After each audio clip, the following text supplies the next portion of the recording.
welcome everybody to January 6th, episode 130. Is it the 6th? I have no idea what day it is. Of the podcast. I am your co-host, Steve, and always joined by... Charles is here. And via satellite, BV. How you doing? Been better. But, Okay, a little bit of a concerned. crazy day today. Yeah, so we're going to talk about a lot of stuff, but... our usual goofy stuff, but I just want to know how BV got back from DC so quickly. yeah. So today, unless you've been living under a rock, Trump supporters bum rushed the Capitol. It was crazy when they did it in Michigan. Yeah. The United States Capitol. Also makes you wonder what kind of security is at the Capitol. You can just bum rush in. They blew past the barriers and stuff. They Did had you one see Paul Blart trying to block them. One Blart. Listen up, Blart. Listen, Blart, you're gonna get them overtime here. Yeah. So as many of you probably already know, like I said, the Trump supporters are saying it's a fake election, nothing good's happening, and they're trying to prevent the electoral. I think that's their mission, is to prevent the but the electoral vice college. president already came out and said he can't do anything. Like it didn't matter. They what took it- matters into their own hands. I love how all these people failed School of Rock. They don't know how I'm the just a politics. bill. Yeah, they don't know how Dude. politics work. His capacity is strictly ceremonial. Yeah, Pence has no power whatsoever here. yeah, it's he so knows it. weird. Yeah, and he said that, and somehow now Eric Trump says he's going after Pence or something. I don't know what's going He's on. going after. Yeah, he came out and said he will go after any Republican that does not object to the certification. Jeez. And apparently they have restarted the process. They've gone back into the chambers and started the process again. Today, So, I thought at least they wait till tomorrow. Yeah, you couldn't dismiss for the day. Yeah. I'm cool. I'll do it. I'll do it over Zoom. Yeah. or they've decided to resume it. I don't know if they're actually doing it yet, but Especially you had They're crazy gonna white change people tonight. hanging out at Pelosi's desk and stuff like that. Did you see all those pictures? But again, they just took pictures. They got there, they're like, what do we do now? Let's just hang out. The one guy, No one broke or took a sandwich with them or nothing. Yeah, it's like, well, Steve's like, what are we going to eat? How do we get pizza delivered? Yeah, what Does is Jimmy John's deliver? Bird had a good crack though. Is Gerard Butler going to come and save the day? Oh, yeah, dude. From Olympus. Is Olympus. Down. Yeah, so Olympus has fallen. Before that, Georgia. Well, did you ask Bert, what was the game plan? He had no clue. either. Oh, okay. He just thought it was great. Him and our I'm father sure he think it's did. great. Yeah. Before that, Georgia did elect their senators with their runoff election. Both Democrats, Both right? Democrats. Well, the one was still up in the air. They finish? called Oh, it it's been according. called. It's been called. So two Democrats. I fully believe Uh-oh. if purple-handed Mitch McConnell didn't get up there and block that $2,000 checks to everybody, at least one of them would have been Republican. Yeah. But his dumbass did that, and Trump knew it too, because he was the one that wanted the $2,000 to go through. Yeah. Let's butter these people up and get these votes. Yeah. And Purple Hand said, no. He looks like a fish. He Yeah. looks like Admiral Akbar. So- It's a trap. They graffitied Maybe. his house too. So school us up, BV. So this means now that it's a democratically controlled Senate. Is that what we're dealing with here? what it means now in the Senate is they have they're It's hung, tied. right? Yeah. So then Yeah, that puts puts Kamala. Kamala as the deciding vote. the tiebreaker in any sort of a tie vote. For all intents and purposes, it means that Democrats got the it. Democrats have Yeah. control. I had heard Two of earlier the that three at this point, right? Yeah. Yeah, that's how that works. Well, Wait, two of no. the three. no. There's only three Well, branches, and they're going to control all three. Well, So, that's yeah, okay. They got control of it all. Oh, So geez. let's see him get something done. Let's get some Obamacare Well, free college I going. mean, at this point, he shouldn't be shackled. That is, Pay my either, college right? debt, you motherfucker. Yeah. yeah, that's the thing, though, right? So if they truly do have essentially unbalanced, unfettered, ability to just legislate whatever the hell they want to do, then my guess is that the Democrats are going to go full Democrat, and they won't stay near the middle. They'll start putting together all sorts of things. It's going to outrage the entire Republican / MAGA / whatever base. And then there'll be another crazy overcorrection 2 years from now, or if not 2, definitely 4. And I'm getting this impression we're going to start playing political ping pong, where someone's going to get control and start going nuts, and then the next election it's going to flip-flop back and forth. The Republicans. So the problem I think, is, to your point, is every 2 years you're going to have an overcorrection and then a stomping of whatever they just did. Is basically what you're saying. I think, so I think that's very, very possible. And you know what? The Republicans, and you guys well know. I mean, although I certainly can't support anything that they're doing now, I've historically supported the party. They would be very wise to take inventory, figure out who the hell they are and what they're going to be going forward, and get these ridiculous freaking radical fucks as far away from them as possible, so that they have a chance to actually focus on being an organization that supports a clear political ideology, instead of just seeing how many fucking crazy bastards we can incite to violence and try to take over that way. If they're going to do that kind of shit, we might as well be somewhere in the goddamn Middle East or something. This could be the fucking Sudan or somewhere in fucking Africa where there's frickin' military coups every frickin' 18 months. It's a You know what I goddamn think will out. fix it all? What do you got? If they made them all wear those white powdered wigs, they still do it. Dude, parliamentary. Yeah, they put them all in one giant room and they just start screaming at each other. I think that's what we should do. We should go that way. You know what? Let these guys actually, if we take it a step further, right?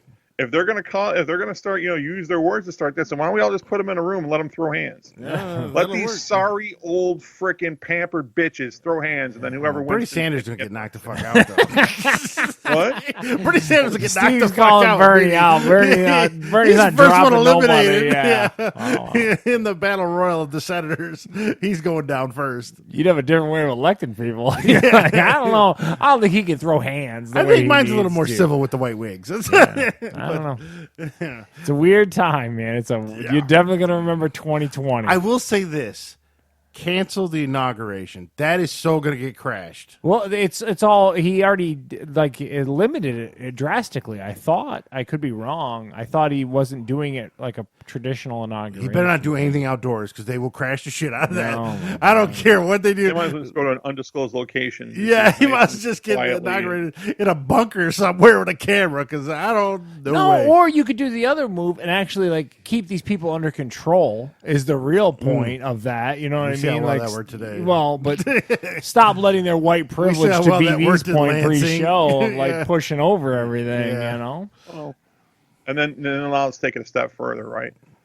So instead of actually dealing with the fact that this was extremely fucked up, now you're just going to see political posturing on both sides, right? Some Republicans, hopefully not many, but some will start trying to justify the purpose of why things were done, and try to pivot to the attack on the election. The Democrats will use it as a political, as a basis to kind of nail home every point they've made about the Republicans. Which senator is going to tweet out though thoughts and prayers? Because that always works at a Well, did you see too? thoughts and prayers? Thoughts and prayers. That's what they do. Yeah. Did you see that they already blocked He's a Trump's thief. Twitter? Trump's Twitter's already been taken down right now because they know that he'll incite and all this kind of stuff. So yeah, they already blocked it and stuff. It's getting crazy. Man, this is He's a crazy thief. stuff. He's a thief. What'd you say? Like on McAfee. Like, T's and yeah. P's. Yeah, he does it all the time. Overreaction Monday is just so good, by the way. That's the best show. God, like Steve said, I gotta get some McAfee swag. I That's love my when he next goes, the move. millions, and everyone in the studio goes, and millions! They all go It's crazy. hilarious. show. They do have some fat guy sizes. I was going to buy one of those for the brand. Oh, I gotta t-shirt. get that. Yeah, we all gotta get some for the. We'll be on our own brand podcast promoting another stuff. podcast. I don't care. We love it that much, It's people. bad- If it's you're great. smart, hang Pat, up I'm from not us and the- go. I'm We'll not listen to one of that the show. hosts It's here, so but- good. What? I'm not one of the hosts here, but I think I can speak for all of us when we say that, Pat McAfee, if you're interested in sponsoring the podcast, send us some free swag. I mean, Dude, I love that show. I love It's when he so talks good. about the spreads all the time. Are they going to cover it? Well, and He's that's what's always so bad good. It's gambling. just like down. if you want got the true Thor NFL hammer. talk right now, there's no better place for like the ESPN true, uses highlights from his show when he rightly talks to Aaron so. Rodgers It's and so stuff. good, Yeah. man. He's a great insight to the NFL stuff. Anyway, Pat You can tell McAfee Aaron show. Rodgers likes him. Like he hangs around an extra long it's time. fun, bullshit. dude. Love that show. before we move on, I don't know about the rest of you. I was never an Aaron Rodgers fan, but this season, like I'm Because Yeah, I know. converted quickly. He's a pretty cool guy. Yeah. So besides storming the Capitol, before all this happened, we were going to talk about the stimulus checks that start coming out. Charles got his. I got mine on Monday, BV. Suck it. I have not gotten mine yet, but Bill will not get one. He's independently wealthy. You know what? I don't even care now. Well, we're going to get $2,000 now. Democrats are in charge. Yeah. Waiting for my $2,000. Yeah. What's the cap on that? Dude? Are we gonna get $2,000 a head in the house? Like, how does that work? I think they'll probably give us $1,400 each because we already gave us $600. but nonetheless, per head. Yeah. Oh, Wow. Yeah. whoa! Just remember when they overcorrect on the taxes there, since I'm rich, I'll find a way to get out of paying it, and you guys will be fucked. So You just pay your extra taxes. We need our $2,000. laugh now, bitches. All right, Randy, calm it down. I claim 6 on my W-4. That's normal, right? Wait, that's how the government works. I can clear my dogs, right? Yeah. What? They're a business expense. All right, so there you go. Stimulus checks coming out. Keep your eye open. Some of us already got them. What? And I had this last time when the stimulus kind of came out. When someone, a girl I work with, they paid her incorrect. What do you do if they don't give you the right loot? Like, who do you complain to, or who do you like? Is there a place to like? There is a website you can go to Dispute and it they or check something? stuff, I think, but I don't know. there's You get hosed out of the stimulus. What do you do? I Like, didn't get the free money I was entitled to. God damn it! yeah, what do you do? If you like, who do you don't know. complain to? Hey, I know you're giving everyone free stuff. I didn't get my free stuff. Like, what do you do with that scenario? It's a good question. And so that's the stimulus. We have a little bad news, but before that bad news, also more bad news. I did not win the Mega Millions. Yeah, shocker. Steve's here I today. got 2 numbers. That BB, was it. did you win? I heard you're independently wealthy. I actually forgot to get tickets. So I didn't win. What's it up to? Is it up to something crazy? You both? $400 $400 million. Yeah. Okay. Powerball Did anybody and win Mega against Millions, me? $400 million. So I got Powerball tickets Oh for yeah, tonight. BB brings up a good point. Anyone win? Is it still going forward? I don't know. I just got dejected once Hold I on. didn't see my numbers. Check. I got a nap. I was like, as soon as I didn't see my numbers BB's got come the out, app, dude, that, the dude. trash. BB's such a degenerate. Wait, you got the gambler. Lotto app? Yeah. Why do you have the He Lotto plays app? Keno all day long. Yeah. Don't let him- No, we used to. Abby likes she likes lottery, so She likes we used to buy it a lottery. lot. She No, wants no, to. one, She wants so to win to Friday get it's away up- from BV. Friday it's up to 490 million. Oh man, That's actually my retirement plan. I keep playing those scratch offs, cash for life. So if I can win $1,000 a week, then I'm retired. So you take whatever you'd put into a retirement account weekly and yeah, put on a just put in those lot. scratch offs. That is the most American thing I've ever heard. So it's about $100 a week in scratch offs. Eventually, I'm going to win, right? God, you just got to storm the Capitol with your scratches, and you're the most American man I've ever seen. Start throwing through you Dude, scratches. I'm at telling people. you, man. You drive an America's failed you, damn F-450 it, I to haven't the won Capitol. lottery yet. What? Said America's failed you because you haven't won the lottery yet. I know, bastards. But the other bad news is, and Charles told me this midweek, I didn't even know this. Yeah, crazy. Family Video is closing 250 locations. They're The done. final 250, Yes, right? the final 250. They already closed like half or something like that. They were saying So there might be some small independent Yeah. mom and pop shops still hanging around, but as far as around here, there's nothing. You're not renting DVDs or Blu-rays or video games. So like Redbox, I take that back. You can go to a Redbox. Yeah, so I still got Redbox. I put this in the notes, and I was just curious. So what is 2021's? What does Steve's movie situation look like? I mean, realistically, what do you sad think you're as the gonna Trump, do? Yeah. Trump campaign right now? Yeah, wow. It's the Trump administration. BB gonna have to independently go after everyone who screwed Oh, you. my God. That's gonna happen. Who Capitol did I storm to get Family Video back? So the Family Video's gone. Theaters, you can't eat or drink or do anything in it but sit there for 3 hours with a mask on. So I'm not rushing to a theater just yet. And again, if they can't sell popcorn and pop, how lucrative is a movie theater? Yeah, because most of the there's no ticket money way. goes to Yeah. the studios. There's so. no way that it's worth them keeping the lights on. Yeah, so if the theaters open up in April, that's when James Bond's supposed to hit again. Oh, cross your I'm fingers. waiting on James Bond. Yeah. And so I still got HBO Max, so there's those movie releases on HBO Max. Of course, I have a form of Netflix, and then I have HBO and Which we talked midweek. Showtime. We're both looking at with the one eye. Yeah. I'm really looking. I don't know. And then Disney Plus is supposed to hit me with all my Marvel garbage that you don't like, but I do. But I'm going to be honest with you, I'm not looking forward to WandaVision. That show looks terrible. Yeah.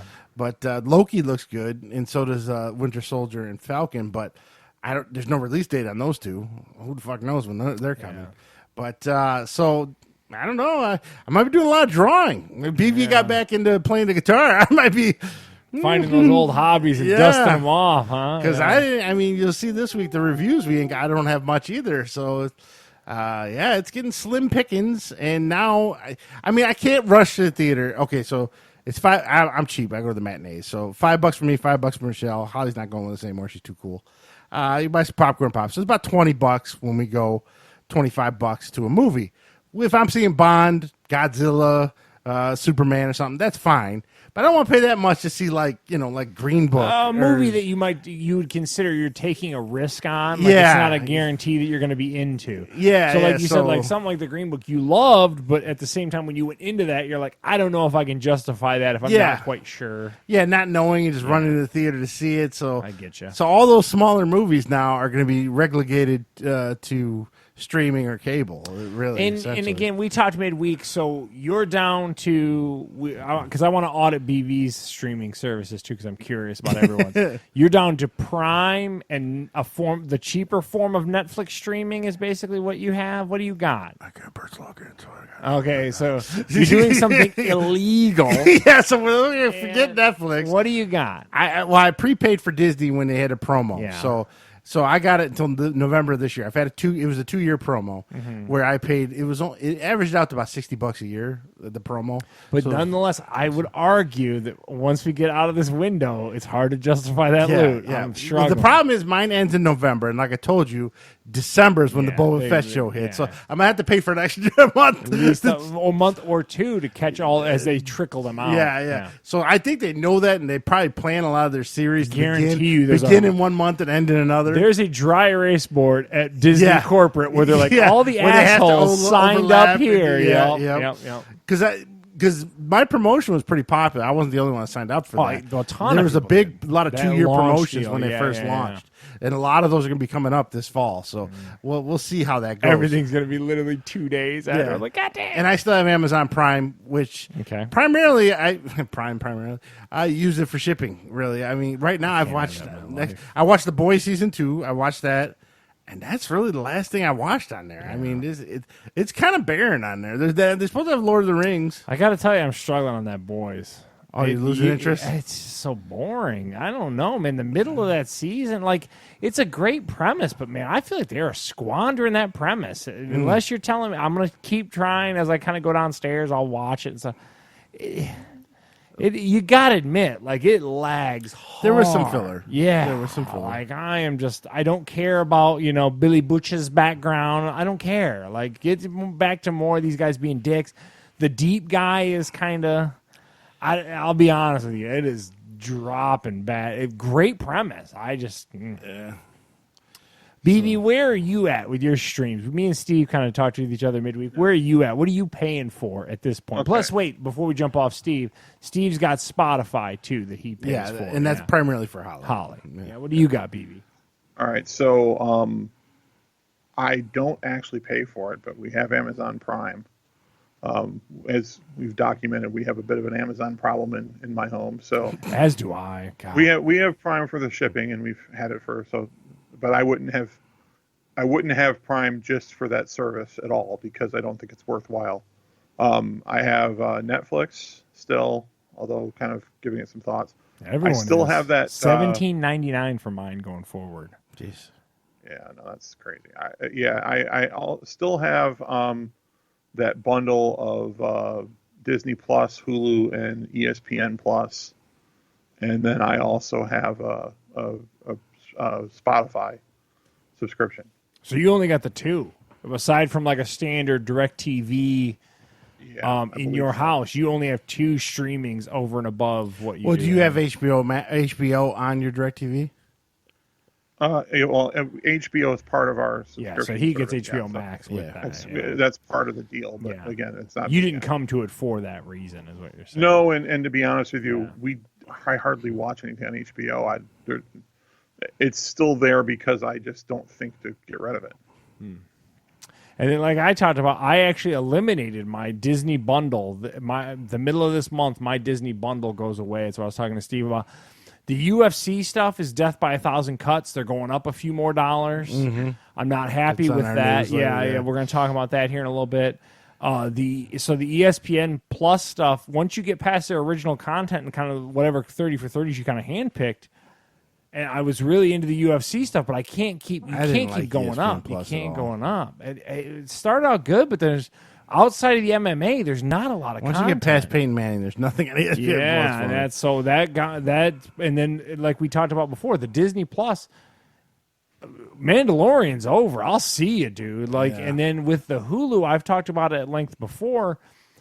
Hulu's a tough one because all those shows I kind of already watch in DVR. So anything that gets bumped onto Hulu, aside from, like I said, on backlog and Wonder Years, I can't justify it. So I got rid of that bundle. And like I said, Netflix, man, you're the next one on my list where I'm like, dude, $17.99 for the 4K version of that? That's like, crazy. dude, that's crazy.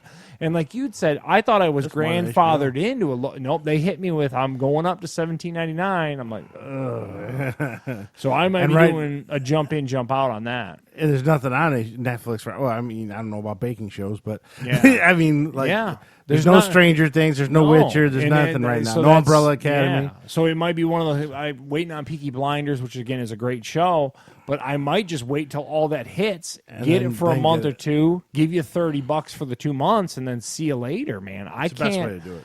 And then now I just added, I'm going to talk about it in my reviews and thoughts. I added Discovery Plus, and right now I'm super hyped on it. But you Yeah, can make after a the month, though, I saw everything. yeah, ESPN Plus I was super hyped on, and then you get to a point where it's like, okay, help me help you to keep me. So Yeah.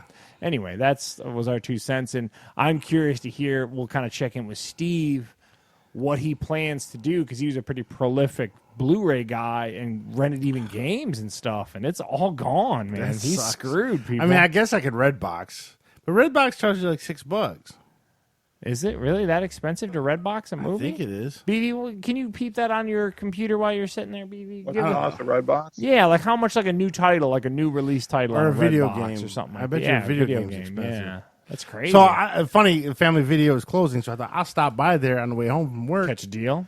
Dude, couldn't even get a parking spot in the parking lot. Wow. I was like, never That mind. news traveled very quickly. I don't need a huh? discounted video game that bad. I was like, I'm not getting COVID just to get a video game. Because those aren't that big of places. Yeah, You they're could pretty just see in the window claustrophobic. it's packed. I was Oh, like, man. nope, never mind. Forget that idea. So in a week, I'll go back and just be shelving left and CBD oil. CBD love and it's weird cell phone accessory. Yeah, I get a charger Such and a some weird CBD store. oil. They got an old Snickers ice cream bar in a freezer over here. I mean, what is their overhead at a family video at this point? I mean, I don't how know. Is it And so hard to I run. read an these? article on them that they buy the land that their stores are on, so they weren't even leasing. They're not beholden to anyone. Like, what am No. I missing? Did They COVID just- is just a crazy Electricity thing. and heat probably cost more than what they're making, and to pay someone to be there all day. Like a dude, you yeah, know, like crazy. $10 an hour costs more than what they're gonna make. BB, you got them Redbox numbers? Yeah, I don't think they do video games anymore. Oh man, so you gotta buy $60. Damn. What do you got, BB? Yeah, I think Where I can I think the rent video cost games of at? the Is GameFly still it's like around? 175, 150 or 175 for a DVD and $2 or $3 for a Blu-ray. Oh, that's not too bad. I was Not in too bad. well, there's a getting red box right by my Walgreens. So get my prescription. They go see I get a movie. Wow. What Oh, are man. you thinking? By the way, we'll get to that, but because we're actually considering adding Discovery Plus, Oh, it's so so good. I'll be interested to see your review. Dude, on it. I'm gonna go. Well, we'll preview that. Get to it in a minute. So since the last podcast, some college football playoffs happened, and unfortunately, our Notre Dame squad got the piss beat out of them. Yeah. It ended up 31-14. Did cover the spread, and then Bill texted me see because Notre Dame added a late garbage touchdown. Of course, Yeah. if you watched it, and Bill was like, "See, that's why you don't take the spread because of garbage shit like that." It's a lot of 20 points. points is too much. Yeah, and I 20 mean points. that game alone won the Alabama receiver the Heisman Trophy. he scored He's three touchdowns in insane. that game. And then the surprise in the playoffs was Ohio State thumping Clemson. Yeah, Clemson did not look like they showed up at all. Who saw that coming? I didn't see Maybe that. They look Wiggs. slow. Yeah. They look real, just lethargic and slow. And it's crazy because like BV hit something that if a lot of the pundits and a lot of stuff I was reading, no one like they kind of said like Justin Fields is really good, but no one said Ohio State is that good. Like they all just kind of kept saying like Clemson just was. I was like, wow, that's kind of harsh, but yeah. Clemson was favored in that game by 7. Yeah. So, We all talked about it. Yeah, We didn't I think picked Ohio it. State. huh? I picked Clemson giving 7. Oh, yeah.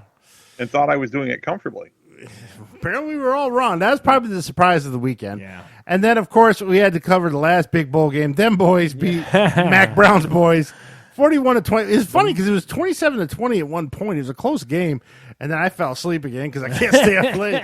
Got up and it was 41-27. The same I was like, issues I do anymore. Damn it. What I miss? Oh shit! yeah, so them boys, so they're truly the number 4 team in the country now. Notre Dame's probably number 5, if not 6. But there you go. So now the big championship game is this Monday, Alabama, Ohio State. Which again, they're so I think that COVID and they're worried about it rearing its head. Yeah, and all they this might kind of delay it a stuff. week. Yeah, it's Yeah. getting crazy. So, be Bill, careful. since Wiggs is not here, what are your thoughts on the Alabama Ohio State championship game? Well, okay, so there's a bit of a wild card here, right? Because Ohio State has not been that good this year. Suddenly, they look like world beaters against Clemson. They're unstoppable. Their defense, against an elite team. I still think Bama's the better team. They should win the game. I did when I was looking at the lines yesterday. It was a 10-point line, so I said, "Oh, I'm not touching that." Today it's down to 7.5. So if it gets down to 6 or less, I'm betting the shit out of it. But I think, there's always that that team that suddenly gets hot and they're tough to stop. I would say that the Justin Fields factor. Well, physically, is he even? I don't know where he's at as far as his ribs and all that either. He was having a tough time finishing that game, but those kind of guys can create all kinds of problems. So I'm picking Bama. It's not just because that's who I support, but at the same time. So you're dancing around it. Put your fandom out there, BV. Give us a score and no bullshit. Give me a legit score and what you think is going to happen. Okay. I think that Ohio State's going to be able to score a little bit more than you would think. The fast quarterbacks, all that they get out, have always given Bama troubles. I think at the end of the day, there's too much of the difference between Bama's offense and Ohio State's defense is bigger than the difference between the defense and offense is the other way. I'm thinking it's one of those games that they pull away late, 45-31. Yeah, close enough. I think 27-42 is what I think it's going to be.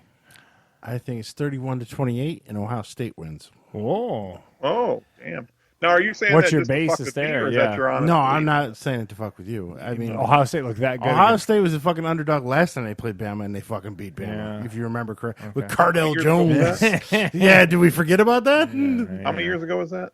I know, but it's still the same programs, I mean, I think Well, once and Ohio it's- State that gets shit makes me a little rolling, weary. Just the fact that suddenly they look like this ungodly team. Can they sustain that? Are they really that good, or was it? well, just you like could a- also say, well, Alabama's got to slip up somewhere.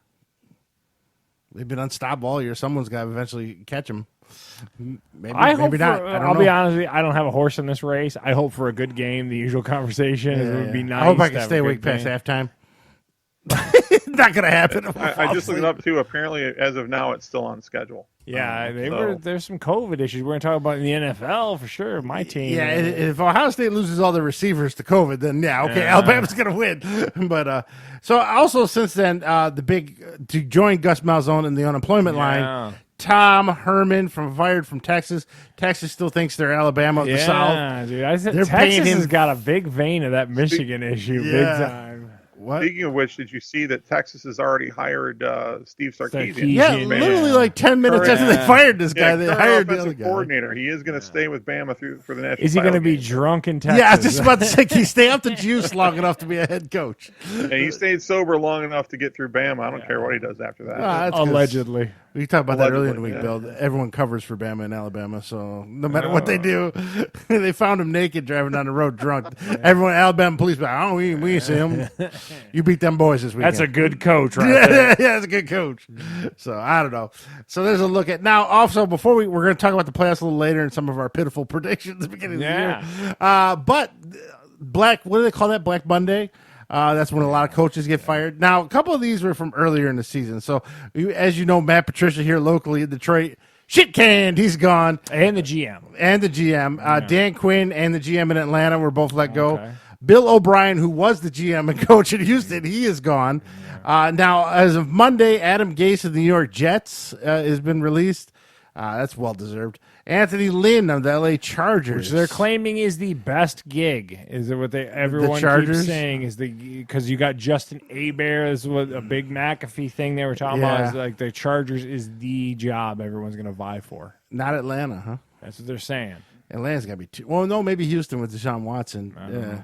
And then Doug Marrone of Jacksonville, who lasted way longer than anyone anticipated. Again on the McAfee show that Urban Meyer's looking at Jacksonville. Now, there's been rumors that Urban Meyer's been contacting people for a coaching. 15 mil or 12 mil he wanted, something like that. Yeah, he's been contacting people to be on his staff already. Like the people have been. He's reached out to people about like being a pro level staff. They don't know. He just said like coordinators and stuff. So he's going somewhere. I don't know if it's in Auburn or Jacksonville or Texas. Well, it won't be Texas. Already hired a coach. Oh yeah, they did. They hired the Boise State guy. I don't know. We'll see. So let me ask this question to you guys: out of these 6 coaches that were fired, was it 6? 1, 2, 3, 4, 5. Yeah. Which one of them will get a job first? Bill O'Brien. Bill O'Brien. Yes. And from what I understand, he's already a significant candidate to replace Sarkisian as the offensive coordinator at Alabama. I think Bill O'Brien is well thought of. I think that they would say that he bit off a little more than he could chew being head coach and general manager of that team, blah, blah, blah, blah, blah. I think Bill O'Brien is well thought of. So in the way he also graciously went out and all that kind of stuff, and his team didn't, although they kind of say like J.J. Watt kind of got a little chesty about it and everything like that, but I think Bill O'Brien, without a doubt. BV, you got a different opinion? I think he's got the best chance to get a head coaching job quickly. I think guys like Patricia, Adam Gase, they're going to be able to find coordinator jobs somewhere. Patricia will? He was terrible. not as a head coach, but not as a coordinator. I think he'll get some. I mean, Rod Marinelli was a terrible head coach, but he's been employed as a defensive coordinator or assistant head coach the entire time since he left the Lions. I'll be interested to see where Matt Patricia ends up. That's going to be very interesting. Dan Quinn probably defensive coordinator somewhere, I imagine. Maybe go back to Seattle. I don't know if they need a defensive coordinator. Now the defensive coordinator for the Wolverines that got fired, Don Brown, already has a new job. Where at? Arizona. Oh, so the head coach of Arizona now was a former Michigan staff guy, so he brought Don Brown over. So they need the help because the last game I saw them, they lost by 70. So your defense can't be much worse than that. Well, and defense in the Pac-12 is a little different than defense everywhere else too. So there's what they call that Black Monday. So that's it as far as opening positions. I know Eric Bieniemy has interviewed with Atlanta. Well, we talked about it at length here. Atlanta and Detroit he's interviewed with, so we'll see. Who do you think the Lions end up with? What is they really want that guy from San Francisco. He's originally from Dearborn. The defensive coordinator, he's a Matt Sala, I think his name is, or something along that lines. Oh, yeah. He's a hot commodity, but he's not. Detroit's not the only team that wants him, he's going to sign shortly. And I guess Chris Spielman's really been interviewing a ton of GM positions. I don't know GMs that well, so I couldn't tell you who. It's hard to know. But I'd love to see the offensive coordinator for the Chiefs end up in Atlanta. I'd like that a lot. But we'll see. There's rumor they may get rid of Julio because they've got Calvin Ridley, and Julio costs a metric ton as far as money, and he can never make it through a season either. What? They've got the problem with the Falcons is their defense is just hole after hole after hole. Yeah. They've got good skill players, but with the exception of Ridley, they're all getting really old. Yeah. So. Yeah, the rumor that it might be Matt Ryan and Matt Stafford might be on different teams next year also. So those are big rumors. Yeah, Matt Stafford's a big one again because McAfee, I just want to keep quoting the best podcast is they're talking about they want him in Indy. Yeah, I keep hearing that too. Yeah. So we'll see. What were they doing with Phillip Rivers? All I know is McAfee's claiming that they want him. Send him out to this fucking pasture. Steve has never been hyped on that. I keep saying here that that Stafford, a really good landing spot for him would be the Bears. I think he'd fit in really well with a team like that. A lot of people feel San Francisco too. Yeah, I've heard San Francisco and Indy. They're done with. I guess Jimmy G has pissed off too many people there. He's bagging too many porn stars, and they're done with them. So let's look at the coaches and the players where they might end that up. time of year. And then we're going to talk about playoffs here shortly. So before that, we're going to get the reviews. And I saw and played a couple things this week. Charles, Bill, have either one of you watched Cobra Kai any of the seasons? I've watched the first season of Cobra Kai. I've never watched season 2. You gave me like a YouTube login credential back when it was on YouTube. Yeah, And I watched that first season. Entertaining as hell show. Super nostalgic. Super, Yeah. I loved it. So what do you got, BB? You watch it? I watched the first season, and I only have 2 episodes left in this current season. Yeah. I watched the first 2 seasons, and then I've watched the first 8 of this season. I really liked the first season. I thought it was fun and nostalgic and everything. But I put this show up there with, you ever, like a guy you haven't seen from high school, and then you go to dinner with him and you go, man, he was a lot of fun, man. Yeah, Scott Bergeron. You Yeah, know him? yeah, and yeah, he does and a then- podcast opposite of us on Wednesdays called Talking Real Estate. And then you want to hang out Well, with him he's more. only good in short doses. Yeah, exactly, Yeah. and that's what Cobra Kai feels like. Cobra Kai is the TV show of Scott Bergeron. Scott Bergeron guy. To me, anyways. Nostalgia only lasts so long for me. Again, all and the this first is season perfect. Yes. was funny. It was Johnny. It focused on Johnny, and he's a Neanderthal. Yeah, it was good. It He's was basically good. a Bert He in was a new stuck in a karate. 9-10 yeah, time, he's yeah. a karate Bert is what he was. Karate Bert. So, and I liked it. Second season went more CW. You didn't see the second. I didn't see it the focused more on the kids, and it was Because they were the lacking part of that first season. Yeah. It was like anytime it was like, okay. I Yeah, don't and it's even care. more focused on them in the second season. Hawk and Miguel's relationship, and then LaRussa's daughter and Johnny's son, but then she likes Miguel too. Yeah. It felt very CW in the second season. And then they had a giant karate rumble in the high school. Oh, karate rumble. Spoiler alert. Sorry, folks. Yeah. So then the third season, they correct that some, go back to the adults. Still feels very CW. Again, this one's with this one's with that one, this one. And then LaRussa, midway through the season, just happens to have a trip to Japan because his car dealership was no longer in good cahoots with the Japanese car manufacturer. Importer or whatever, yeah. And he goes over there and happens to run into the entire cast of Karate Kid 2 while in Japan. I was like, really? 30 years? So the girl that he kind of loved in Karate Kid 2. I don't remember Karate Kid 2. I barely do too. Yeah, wow. Well, 3 episodes of this is about him reminiscing with these people. Even the guy he fought to the death, he shows up. I literally don't remember Karate Kid 2 Well, at you'll all. remember in the show because they literally show you a flashback of it. Okay. Remember him? And here's 3 episodes of them reminiscing. Yeah. And then they shoehorn in Elizabeth Shue. Oh, she's so hot. She's a good-looking woman. She's pointless, so she's getting divorced and wants to have lunch with Johnny, and she ends up having lunch with Johnny, and then she has to go to a party at night and happens to run into Danny also. So Danny, his wife, Elizabeth Shue, and Johnny just sit around. Huh? You're spoiling the last 2 episodes for me, but okay. I don't care. Spoilers. Well, they don't do anything. Turn all, your all they speakers do is off, talk. baby. So there's a big spoiler. They sit at dinner time and talk. That's all they I do. don't think it matters anyway. Yes, and that's all they literally do. And then, of course, John Kreese, they show a lot of his backstory through season 3. I just think I'm over it. It was fun It's the season Fuller 1. House, yeah. Yeah, it was fun. They're going to do a season 4. There's 3 dojos now, by the way. What's the third dojo? Johnny has his own dojo. There's Cobra Kai, and then there's Eagle Fang. Yeah, Karate. that is funny though. It's literally an eagle with fangs on it. Yeah, kids like eagles don't have fangs. Shut up. It's awesome. Yeah, he calls the kid, don't be pussies. Okay. Johnny is still the highlight of the show. he's good. He's good on that show. But when it focuses away from him is when the His show name sucks. Billy Zapka or whatever. Yeah, his name Williams. is? Yeah. right. So He's the only thing interesting that's on. I'm sorry, I didn't mean to interrupt. no, your, please go ahead. for You it. see some of it. But I think this show, and I liked both of the first 2 seasons. I didn't have a problem with it focusing on the kids because I think it needed to do it to develop the story overall. Johnny is the only part of the story that is still interesting. Yep. I think otherwise it has been a complete and total jumping of shark. Oh, wow. They've got the whole Kreese versus everybody else has gotten. I mean, they've taken it to the absolute extreme. It's full blown war. People are getting, it's Kids are getting arms, bro. And no one calls cops. Giant karate rumbles everywhere. Nobody calls the It's cops. riots Yes, happening. they literally have a nobody giant calls- karate. Wait a second. If current news is any indication, you don't. You just kind of let them go Oh, throughout yeah, the whole that's true, I building. guess. but And the there are- Capitol there can are- get there are bum black rushed. kids involved. So. Oh, okay. that is Yeah. true. That is true.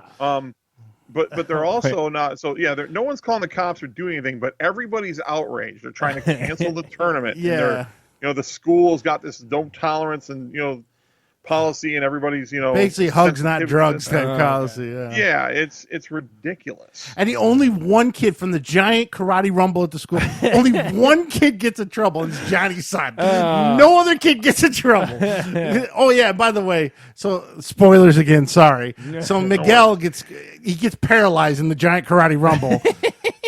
Johnny teaches him how to walk again. Not the doctors, not That's the kind of therapists. just over doesn't exaggerative. actually- Like he you tries figure to do Miyagi would have stupid shown him shit. how to walk. Yeah, I guess you Yeah, got a point. basically, though, he doesn't really teach him so much as he distracts him trying to do other shit, and suddenly he's doing it on his own. He takes him to a D. Snyder concert. Did we 'cause get a any- vignette, dude? We get a Yeah, vignette? he literally sneaks him into a D. Snyder concert. and the kid loves it. Okay, I'm And kind of he gets into so, it. He gets so excited by "I Want to Rock" that he's tapping his foot on the freaking wheelchair. Yeah, I want to rock brought him out of paralyzation. I kind of like some D. Snyder, though. I'll be honest with you. He's pretty good. If I took Holly to a D. Snyder concert, she'd be like, "What is this?" So I it's think so he referred to as the most badass rocker. of all. Oh, dude. I don't know. Johnny. It sounds kind of again. good. What that's with Johnny. Johnny's great. He's Yeah. the best part. If season 4 could just be about Johnny, I'd love it. But I know it's gonna make. I'll watch season 4 because I gotta see how it ends now. I've already invested, but okay. I was not enthused by season 3. Season 2, it was better than 2 though. I hated 2 with the giant school rumble, Oh, and the okay. teachers just stood there and watched the kids. Look at that! You kick that kid in the face. It's like, are you serious right now? Teachers No can't stop- one's. What?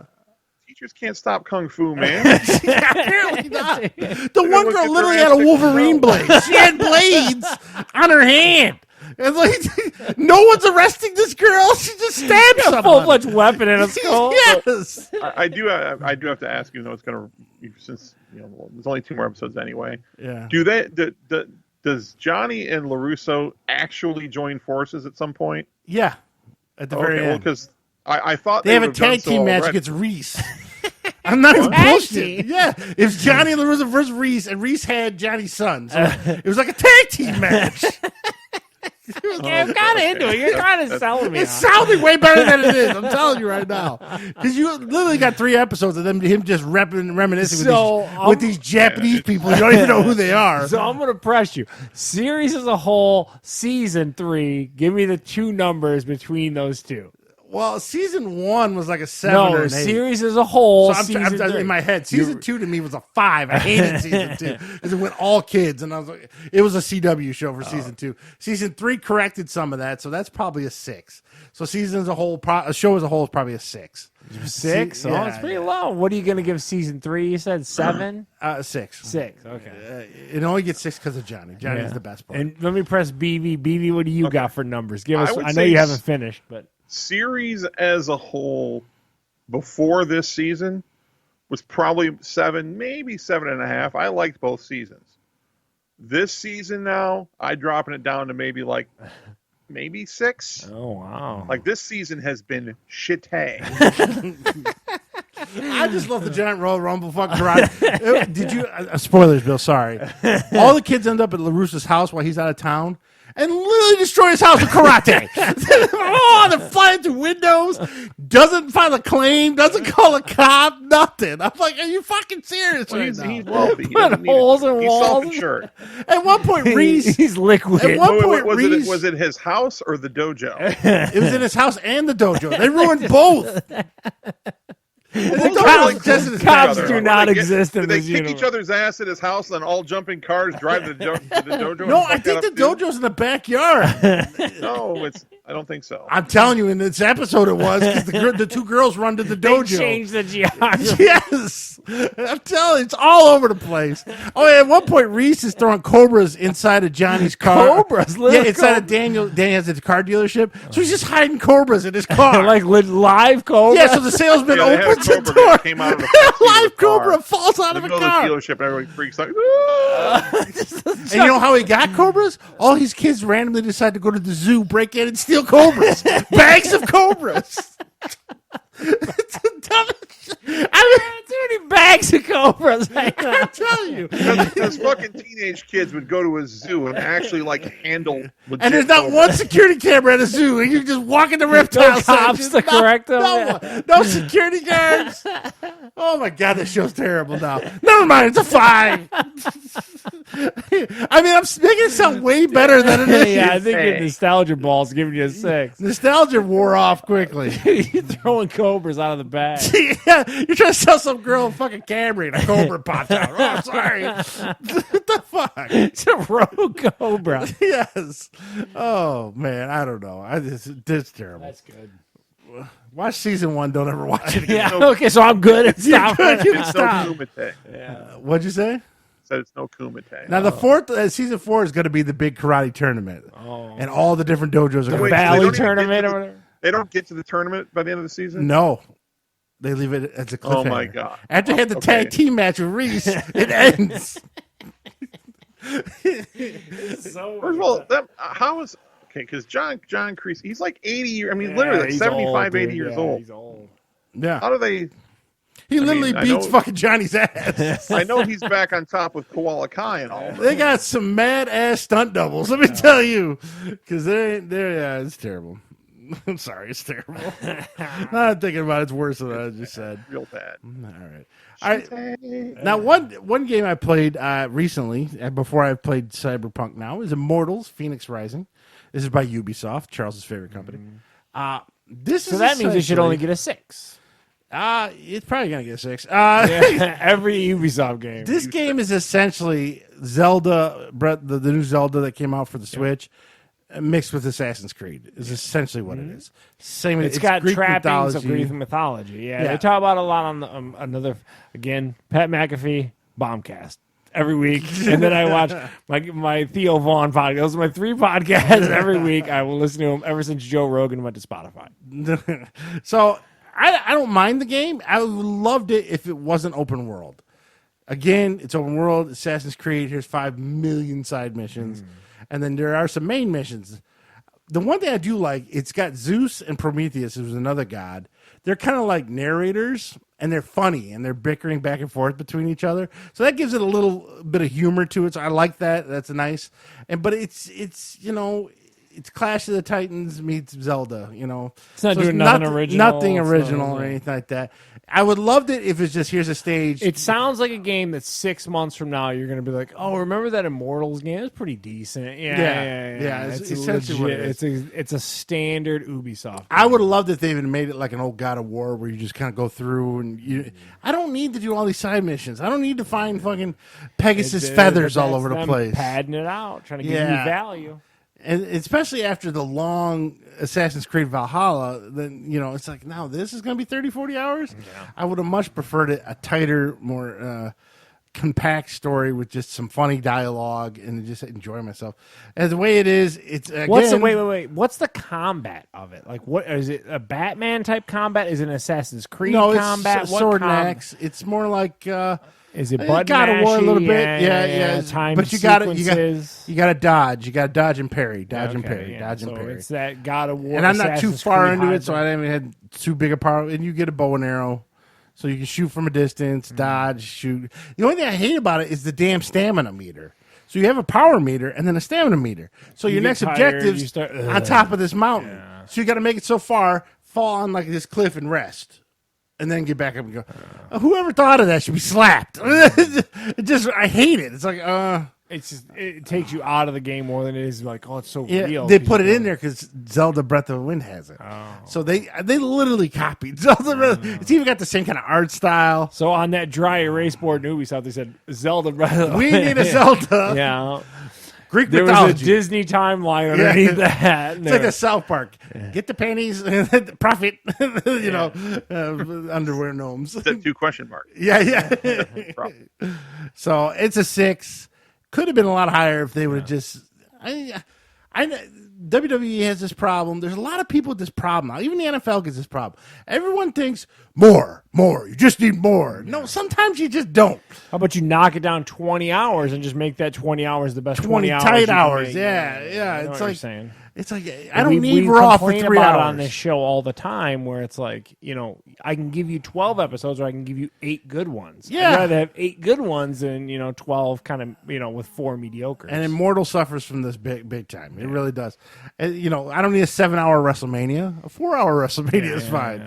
It's look how much value you have. I mean, even the boys could knock out a couple episodes, and Immortal suffers from it too. So, unfortunately, the way it is, I give it a 6. If you're really into Greek mythology, it might be something you should do. Having had this conversation as me and you had over several episodes, we always talk about these.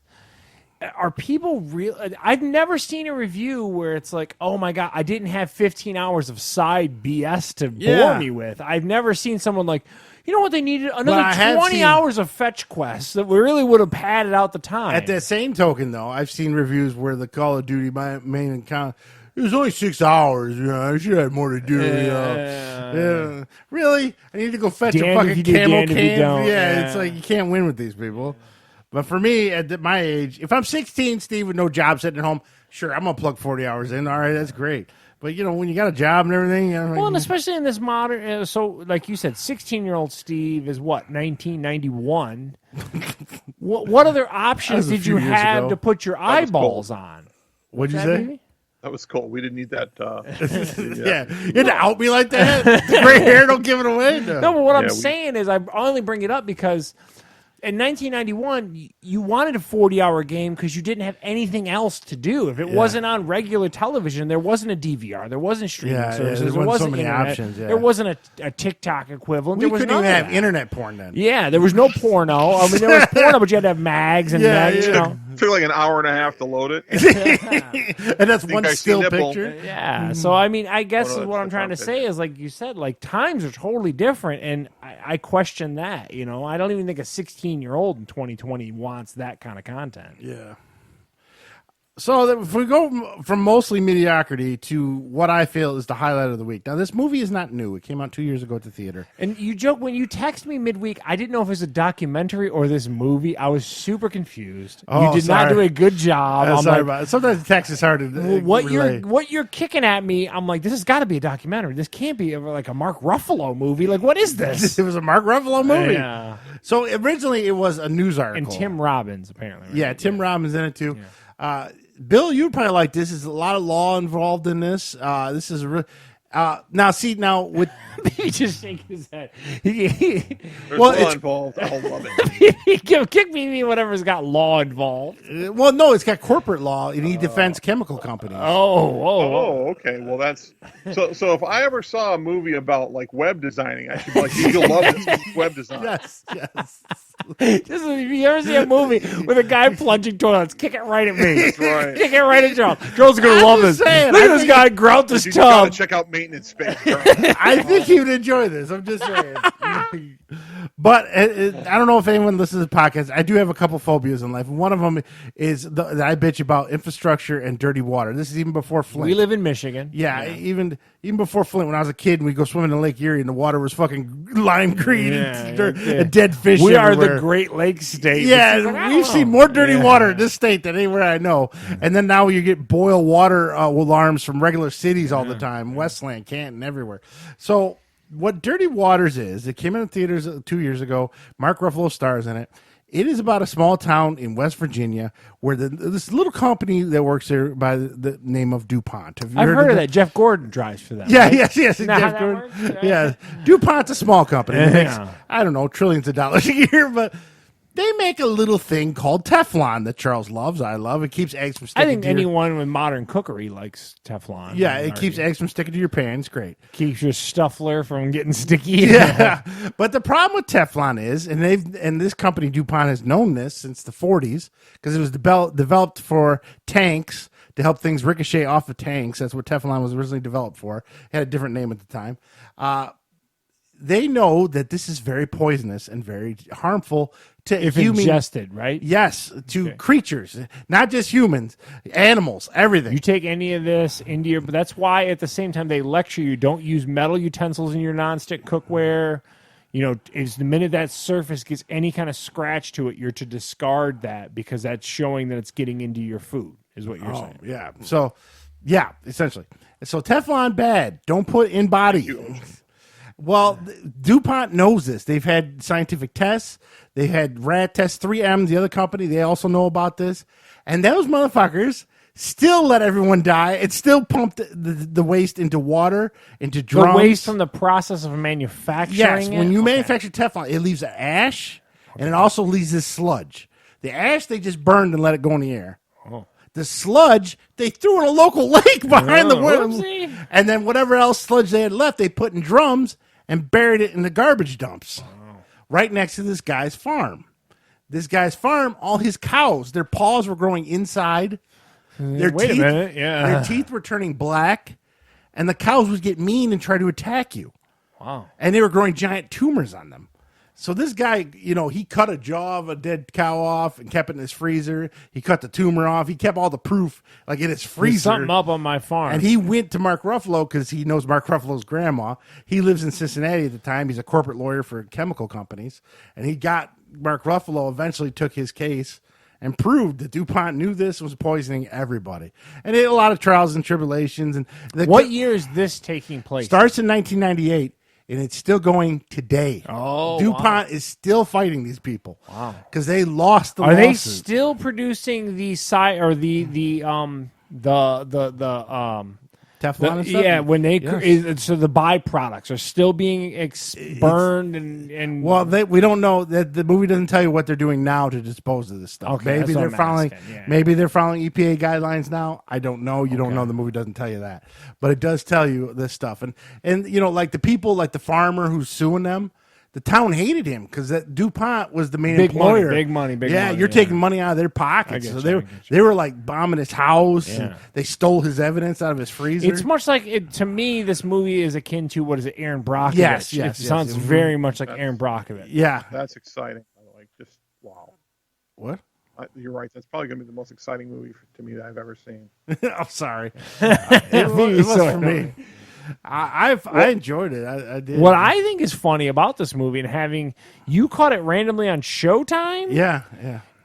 It came out with a dud. I didn't Yeah, even know yeah. in 2019. It tanked at the theaters. Nobody Yeah. saw it. Yeah, but you're saying it's compelling as all shit. Yeah, if you're into like, because I was telling Charles, you know, this is just DuPont. How many other companies? You know, the big three are dumping shit in Detroit River every day. I mean, let's be honest. I mean, how many other companies? I don't know. I liked it. I thought Bill might like because it does go into the minutia of the lawyer's life. Like DuPont gives him like paperwork that they had to. They bury him in paperwork. Oh, it's like this room filled. It's just him with a highlighter and a marker going through all this stuff. It's 70 years of paperwork. What?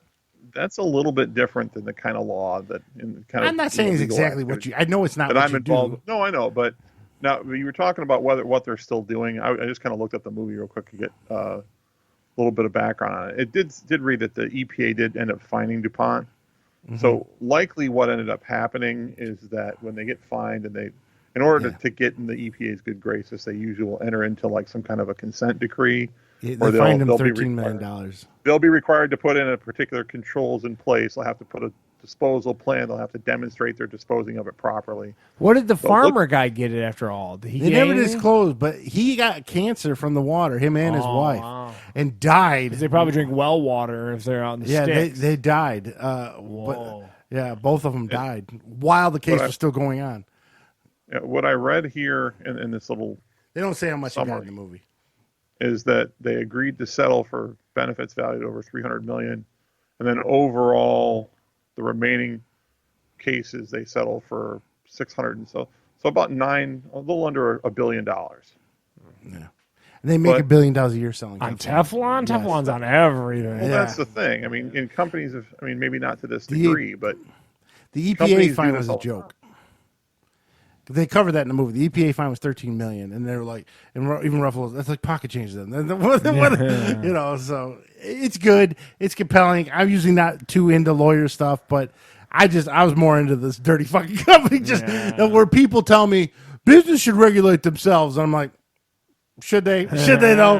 They're all fucking crooked fucks. Who says that business should regulate themselves? A lot of some of the Republicans and stuff like that. A lot of Republicans do. So there should be regulations stifle. No a lot of Republicans, and you can argue us up and down if you want to, BB. A lot of Republicans believe that regulation hurts business. Yes. A lot of them do, certainly. and a lot of them will hide behind the Democrats. When they regulate everything, it's going to be bad for business. Yeah. And you should just let business chuck whatever into the water. No, that's absolutely true. Yeah. That is the case, but this idea that there should be no restrictions whatsoever, I think is wouldn't be surprised if some did believe that. But yeah, well, I mean, obviously not all Republicans. But, I think Steve's paraphrasing what he's yeah, trying to say, but it's not like I interviewed every Republican. Yeah, but he's saying, what do you believe in big business? Like I said, they hide behind that. It's a big move. Yeah. And like you said, so DuPont represented an entire town's economy. Yeah. So like, what do? You don't want them to fuck with them. Yeah. They gave at one point. They gave their workers. This is back in the '60s. 4 or 5 guys Teflon coated cigarettes, so they could see how it affected them. Burn Teflon. Yeah, all those guys died of like lung cancer immediately. Testicular cancer. They all fucking died of me. It was fucked up, man. I give it a 9 out of 10. It was a little long.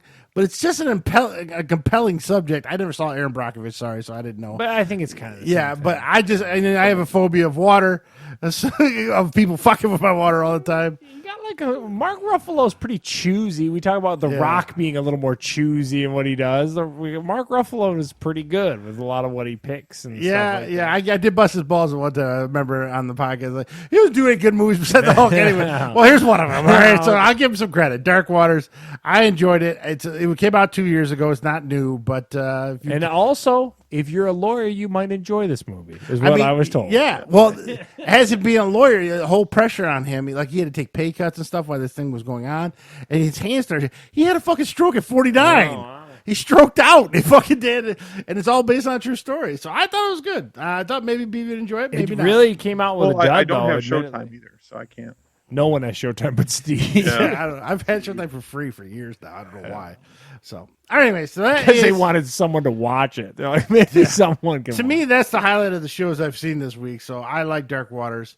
And Charles, what about your Discovery? Yeah, so this past week, like BV described, I want to say on Monday, Discovery Plus launched.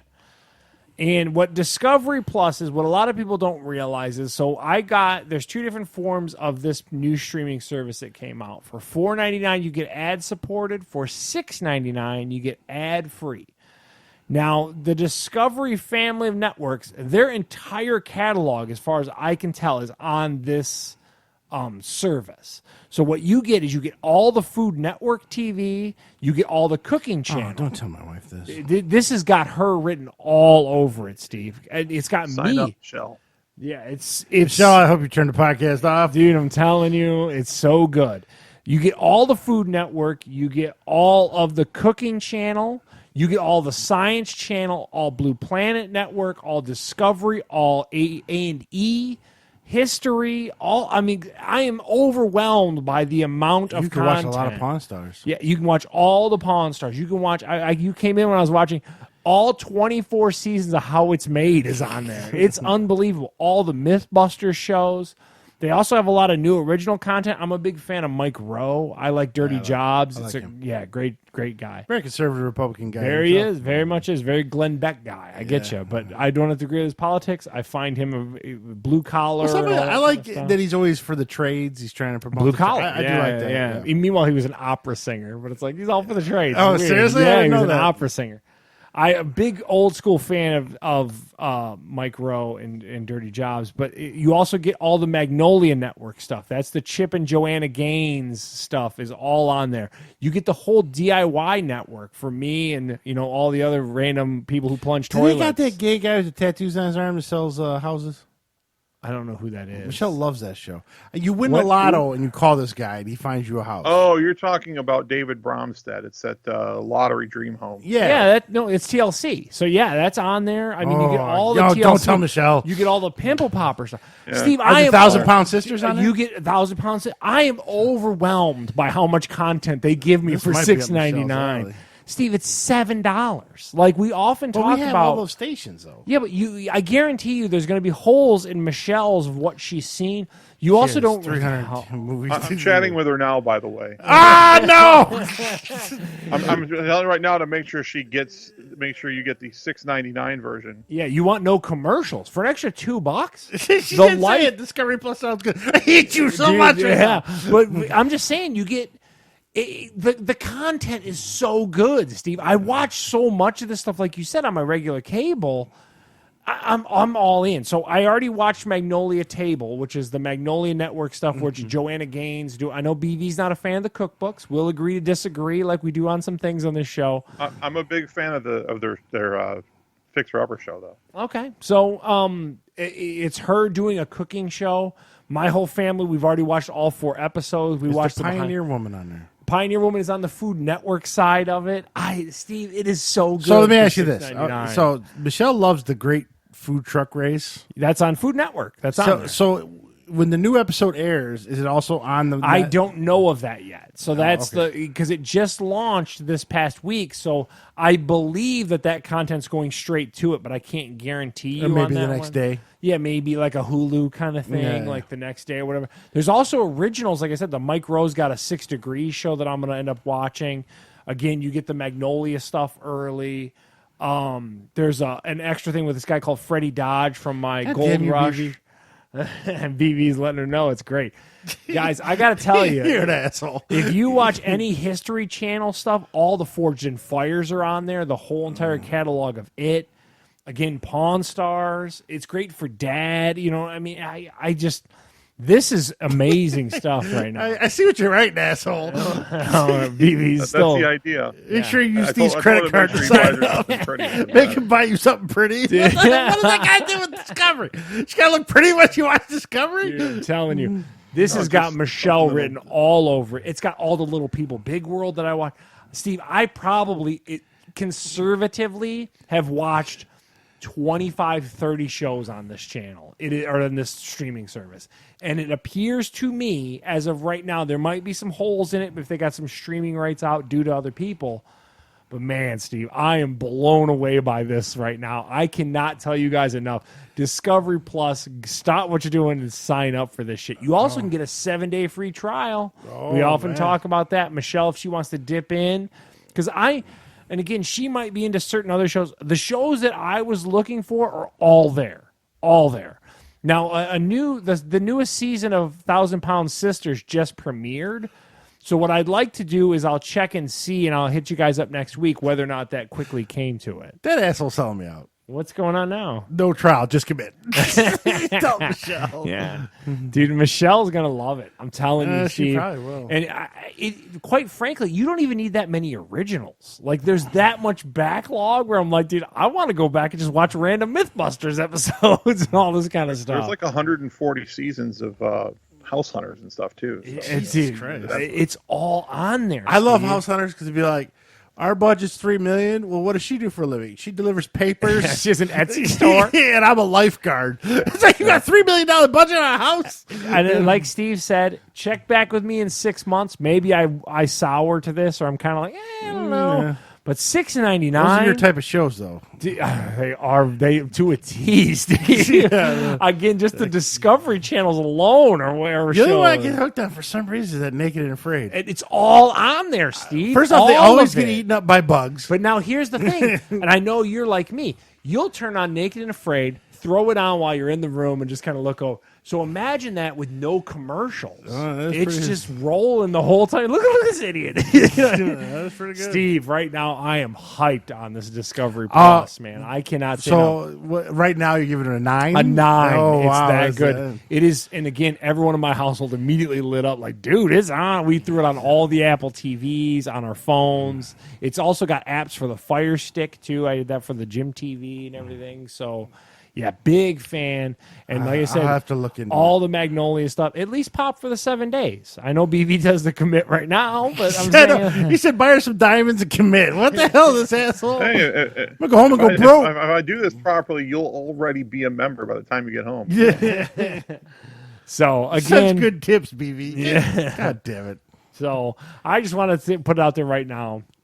If you're into any of those History Channel stuff, I gotta look. I wonder if like Vikings and stuff like that is on there. I gotta look. Yeah, I wonder. There's They probably, might be trying to make you buy the DVDs for I that. wonder. I wonder if there is. And like you said, there's gonna be. It was almost like so much content came at me initially. It takes a while to get through it like all. I didn't get to process everything. My wife and daughter wanted me to ask, are you going to be watching the new Hell's Kitchen that comes out? Yeah, of course. And Oh, then there's okay. a new Gordon Ramsay. I didn't get a chance to watch it Oh, he yet. takes a they're- road trip? Yeah, road Yeah. tripping. Yeah, so. So they wanted to know if you'll be That'll be on watching it. Thursday night. I'll watch that for sure. Steve, you got to watch the cooking shows, man. It's so good.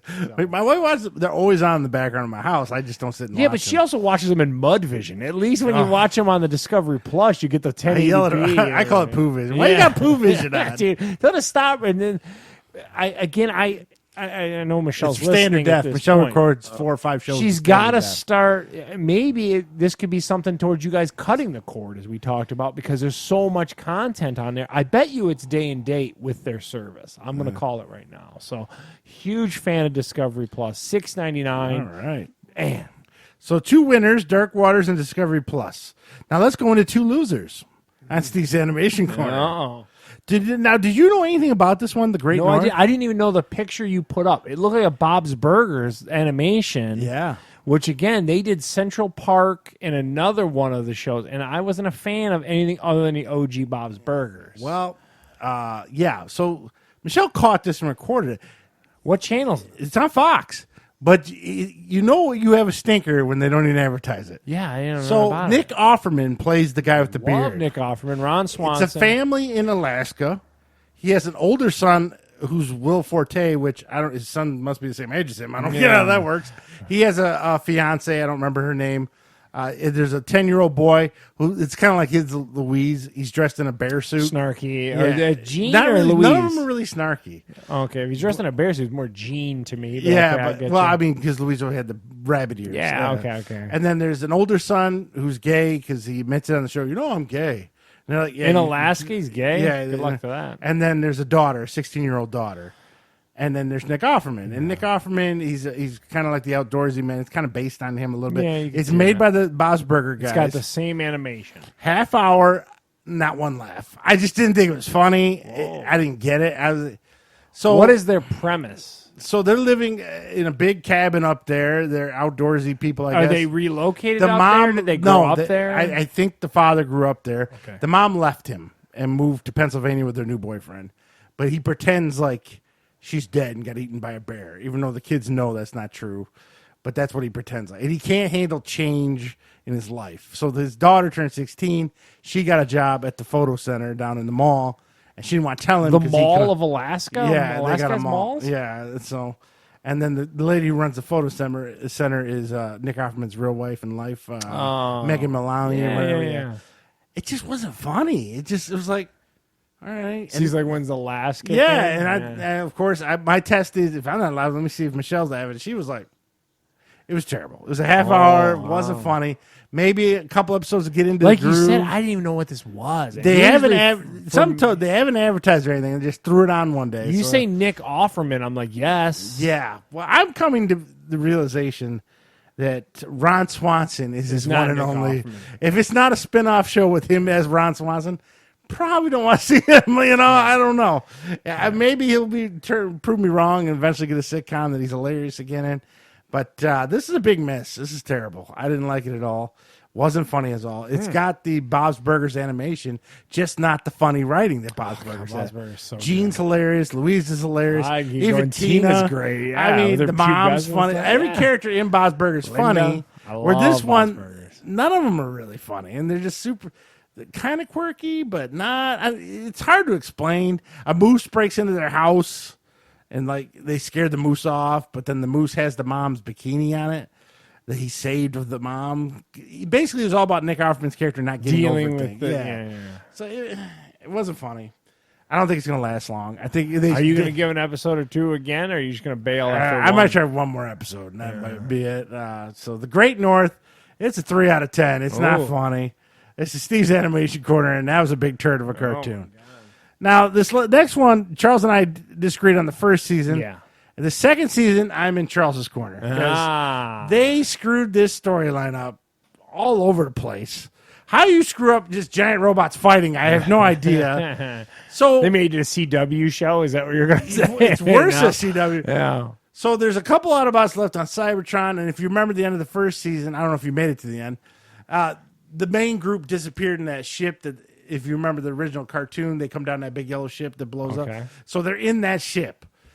And they get stuck in like a time warp dimension thing, and then the Decepticons are following them, and then that gives them a reason to bring in characters from Transformers the movie.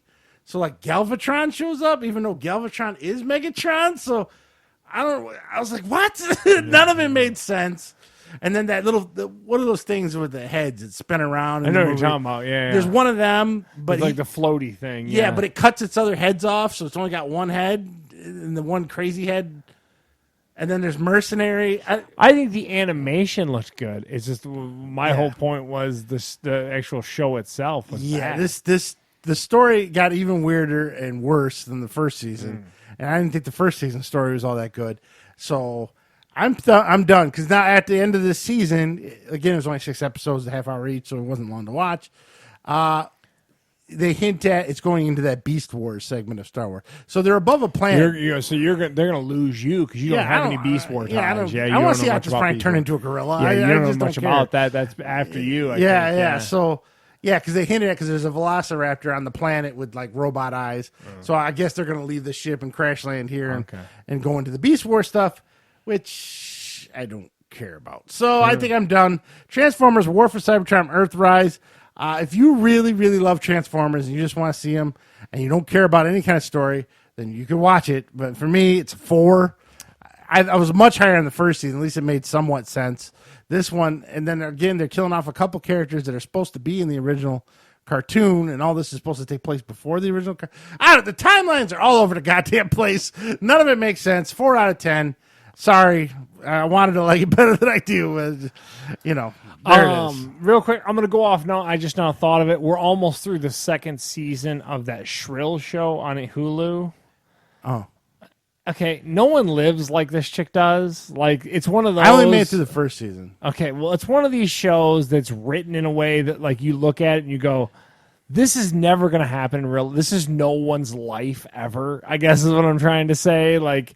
The first season, she quit her job and then became an independent writer. Yeah, right? but it's and then she's dating this loser. Yeah, and then in the second, she was pregnant by him. Yeah, and well, so but where's then the second one? And then so she eats crow in the second season and goes back to the thorn. It's just the whole show is just written in a way where you're just like, and no one talks like they do. They're all just like. They're way too kind of crass and like, we're just chicks living our lives. It's like, no, chicks don't really talk like that. Like, it's just. Yeah. It's okay. We're going to finish it up before we cancel out the Hulu, but I just wanted to bring it up note because I know you said it. You're like, it's okay. You know what I mean? And I think I thought the first season was all right. Yeah, and basically that show is all right. But like I said, it suffers from someone in a writer's room making up premises and like conversations that no one on planet Earth has ever had, if that makes sense. So I'm glad I didn't stick around for the second season. All right, Bill. We got to talk about our predictions. Bill's like, huh? I just woke him up. Wake up, motherfucker. So I guess we didn't write down our predictions on the notes, and I didn't want to sit and listen to them all. But I know we all picked the Chiefs, right, to go to the Super Bowl. Sounds right. Yeah. Now, the NFC is where we all varied. All right, so I picked the Seahawks. Yeah, me and BV were correct, and you were incorrect. Yeah, I picked the Seahawks. Bill, who did you pick to go to the Super Bowl? I picked the Cowboys and was clearly robbed by injuries and and Charles. And then for some reason, my boy just didn't want to pick a quarterback this year. So they were terrible. A little controversy on that. The Eagles, Charles all the way picked. to the end. So we all still have the Chiefs in the game, and then of course I got the Seahawks. Their NFC guys are gone. So let's talk about the first round of the playoffs. Why you gotta say it like that? First of all, because well, it's true. So. I wish I would have picked don't- Green Bay, man. Yeah. I remember tossing around in my head, and I was like, I'll go with the Seahawks. I didn't know Green Bay was going to get the Pat McAfee love at the time. But so let's go to the first round. Of course, the Chiefs have a first round bye. They finished the season with 2 losses. They pretty much, I don't think they played anybody in the last game, did they? They sat everybody. Chargers ran them out the building. So first up is the super hot Buffalo Bills right now. They're dropping 40 and 50 points in the last 2 games. And they are up against 90-year-old Philip Rivers with 37 kids. Bill, this is your squad. Tell us what's going to happen in this game. This is going to be a straight mollywhopping. The Bills are going to pound the Colts. Pound them And all up in the I will ass. enjoy it. You think they're going to pound them? You think it's going to be that big of a... At least 10 points. God, but they got Frank Reich, baby. What are you talking about, BB? You They can't got just Jonathan yeah, Taylor what are ran you for doing? 150 yards. They also have 200 Phillip yards. Rivers, who throws a lot of picks. Yeah, that's true. They've I got like that rookie Bills running back. That's it. 20-10, but is that a mollywop? I don't know if that's a mollywop. That's right? still 10-point victory, sir. Yeah, well, I mean, it's not that super Double digits. impressive. Huh? It's double digits, baby. Double digits. Bill says double digits. What is your prediction on the score? Did we lose BB? Bill? What do you got for Oh, score? I'm sorry. What do you got for a Prediction, score? I was about to advocate for you buying more diamonds here, but I would say 34-20. I don't think Indy's going to score 20. Yeah. I think that you're going to see the end of the Phillip Rivers ride into Indy is what I think is going to happen. I think he's going to fall apart, much like BB's describing. And you like the Bills as well? Big time. Big time? And like you said, like just because of the way that they ended that season and like nipping at my squads, I'm like, Jesus Christ, like what is this team all of a sudden? Yeah. Okay, Charles. So the next up would be the 3 seed, the Pittsburgh Yeah, Steelers. so- Take on the 6 seed, Cleveland Browns. What you like on that? Okay, first of all, they were a 2-point conversion away from with all their scrubs beating this team Yeah. in Cleveland. all Yeah, right. yeah. Do I need to say now we're going into Heinz Field with the actual team playing this time? This is going to be an ass beating. I can't wait. Baker Mayfield can suck it, much like BB's describing. I can't wait. My squad's going to destroy Cleveland. They already beat them. And then, quite frankly, you're not even going to have a head coach on the sideline with all the COVID shit they got going on. Stefanski's not even going to be there. Oh. So, yeah, it's going to What's be your an ass score? beating. I'll go 42-14. Damn. Yeah. All right. Well, It's a college football game. That's what I think is going to happen. I like Steelers as well, but one thing you forget, the Steelers like to play down to their competition. Yes. Look at the Cowboys. Look at the. game. I was going to say. I like 17-10 Pittsburgh. 17-10. You like a grimy. I hate you. BB. Bill, what do you think? Well, I'm going to get more depth into this a little bit later on too, but yeah, to Charles' point, they sat a bunch of players. They still, I mean, their offense appears to have gotten everything back on track. Cleveland's got With the Indy key win, players yeah. and their head coach out for COVID. Yeah. I think Big Ben, the apist, will probably take Baker Mayfield and treat him like a teenage college student in a Georgia bathroom, and it won't be particularly close. I'm gonna go. I'm gonna go 38-14. Wow. BB's up there too. Yeah, I think it's gonna be an ass beating. I think you're forgetting the playing down to their competition part. I think you're an asshole. I think you're forgetting it's the Cleveland Browns. Yeah, that's true. This is going to be too big for them, and it'll be Next, obvious. you have the other 4 seed. this is Tennessee going to be the Titans game of this conference. versus the Baltimore Ravens. Those my squad. So, all right, Titans forgot how to play defense this year. So, They sure as shit didn't forget how to run the ball though. I think this is gonna be a quick game because no one's gonna be throwing. It could be a 2.5-hour game. The instead of a clock is 3-hour already game. running, is what Yeah, you're the clock's gonna run a lot. I like a high-scoring, crazy. You game. like it high scoring? in Well, this just because Titans defense. Look how many points they give to Houston. 41-38 Titans. I like in this one. Bill.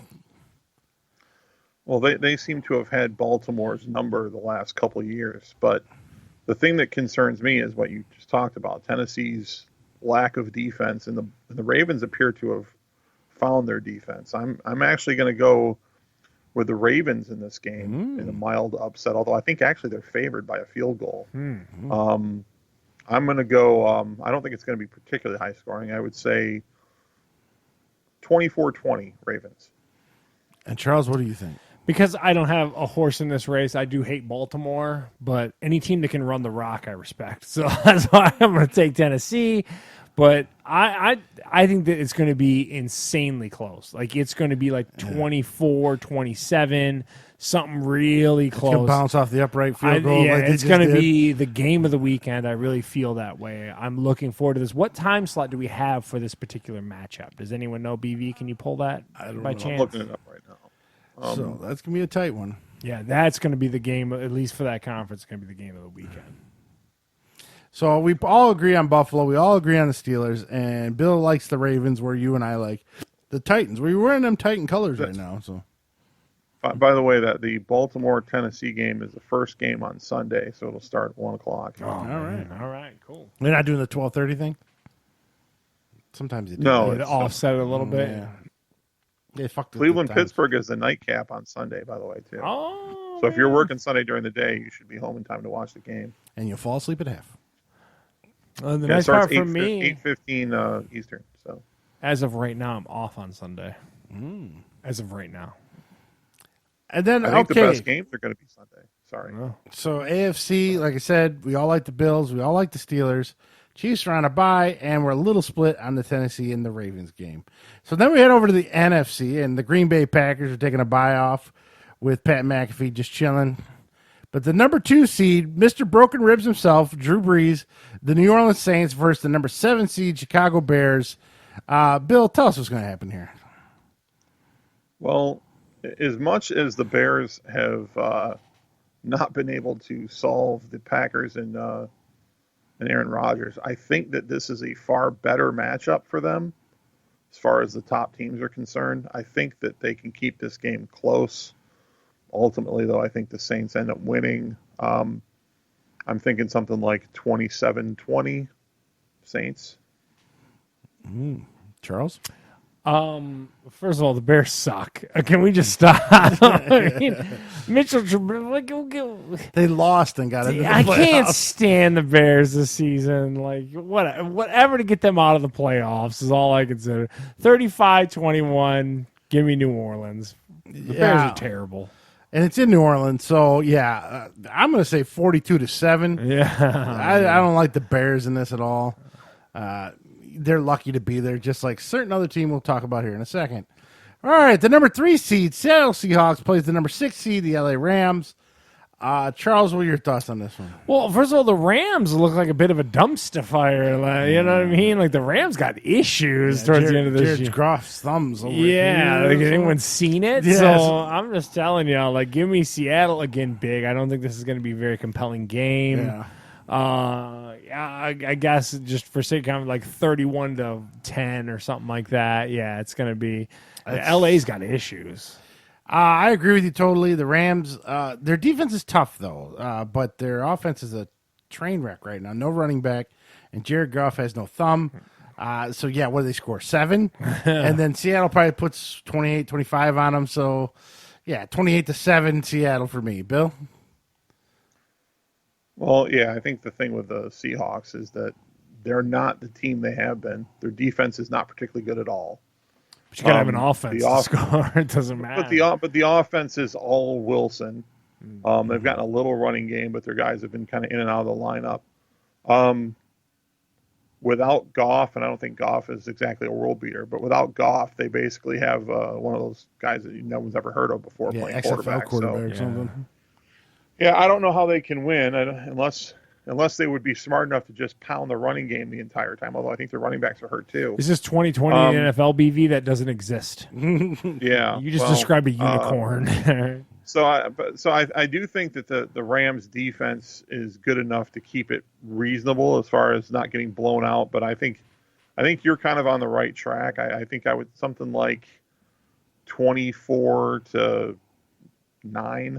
Sounds Rams about kick 3 field goals. Sounds like a great game to watch. Oh, that's going to be terrible. Yeah, I don't expect it to be particularly interesting. Yeah, wow. These 2 NFC games are When going to you be break out the turds. 9, oh jeez.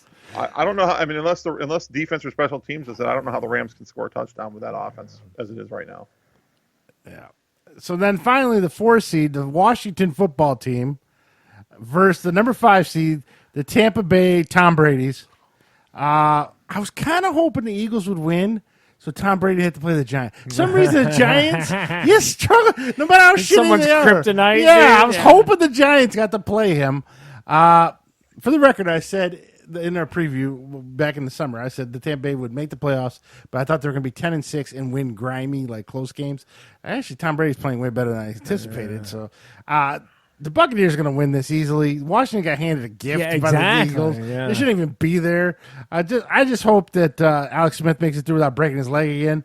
So, Is anyone checking his leg right 35-3 Tampa Bay. Anyone disagree with that, Charles? What do you think? I mean, how do you go? Let me tell you about this Washington football team. What are we talking about? Like, they got some good defensive linemen. Chase Young. I guess, I'm not here to tell you that, but like, they didn't even know who their quarterback was. They're shipping dudes up. Like, come on. Yeah, like, it might be like 13 a to 3. product of your division that you are like, get out of my life with this shit. You're terrible. Bill, you disagree or agree with that? You taking the Redskins? I mean, the football I'm team? not taking the Redskins, but there are some things that if I look at the game that would concern me for the Bucs. First off, the Redskins have a legit pass rush, and if you're going to stop the Bucs, particularly Brady, it's Punching pass in the rush. mouth. Yeah. You knock him on his ass, he suddenly becomes a pretty average quarterback. So I think there's a possibility, and the Washington football team. Like, it's still hard for me not to say Redskins, but I think that team is good at staying in games. I'm going to look at it a little bit differently. I don't think it's going to be like a 35-3 type situation. I think it's going to be surprisingly close. 31-27. Wow, That's you think way closer You think than Washington's going to score 27 points? wow. They couldn't even score that many against the Eagles. They had nobody playing. I think the defense scores. Scores 21 points. That would be insane, first of all. Tom Brady's throwing a lot of pick sixes in this game. Holy shit. It's probably going to be. I don't know. That's the number. I couldn't come up with a number, so that's what I came up with. It'll probably be lower scoring than that. But So hold on. Before we pivot away here for a second, Stu, give me a 1 to 6 confidence pick on what you got here. Like, well, what's your most confident with your picks, and what's your least confidence with the picks out of those? What do you got? Most Steve? confident is the Saints pounding the Bears. Least confident is the Titans and the Ravens. Yeah, I was gonna say the Titans Ravens is a squeaker eaker one, dude. You can go either way on I that. still think the Colts could put up a game against the Bears. I don't though. buy that at all. If they run the ball a lot, keep it out of Old Man Rivers' hands. Oh man, River. I mean, Jonathan Taylor, I think, ran. What did he rush for last week? It was over 200 yards, I thought. Yeah. Because him and Henry both went crazy last week. So So your But that was one against- is going that to was- be that was against Jacksonville, though, wasn't it? Yeah, well, yeah. Jacksonville stout. So your one is you're definitely calling your shot on them Saints. Yeah, Saints and Bears. And then you're like, you're with me. My 6 is easily the Baltimore Tennessee game, and God, I hope for a good game. BV, what do you got? Well, as you'll see here in a couple minutes, my number one confidence pick is the Steelers. Yeah, minus 2. And my They almost number beat them with 6 scrubs. They almost one, had my that number 2 6 one is point. probably going to be the Ravens. Yeah. Taking my pick of the Ravens. Yeah, but against they the almost lost to the Cowboys with starters. Titans. Okay, Give me but- that bullshit. yeah, They did lose to the Bengals with starters.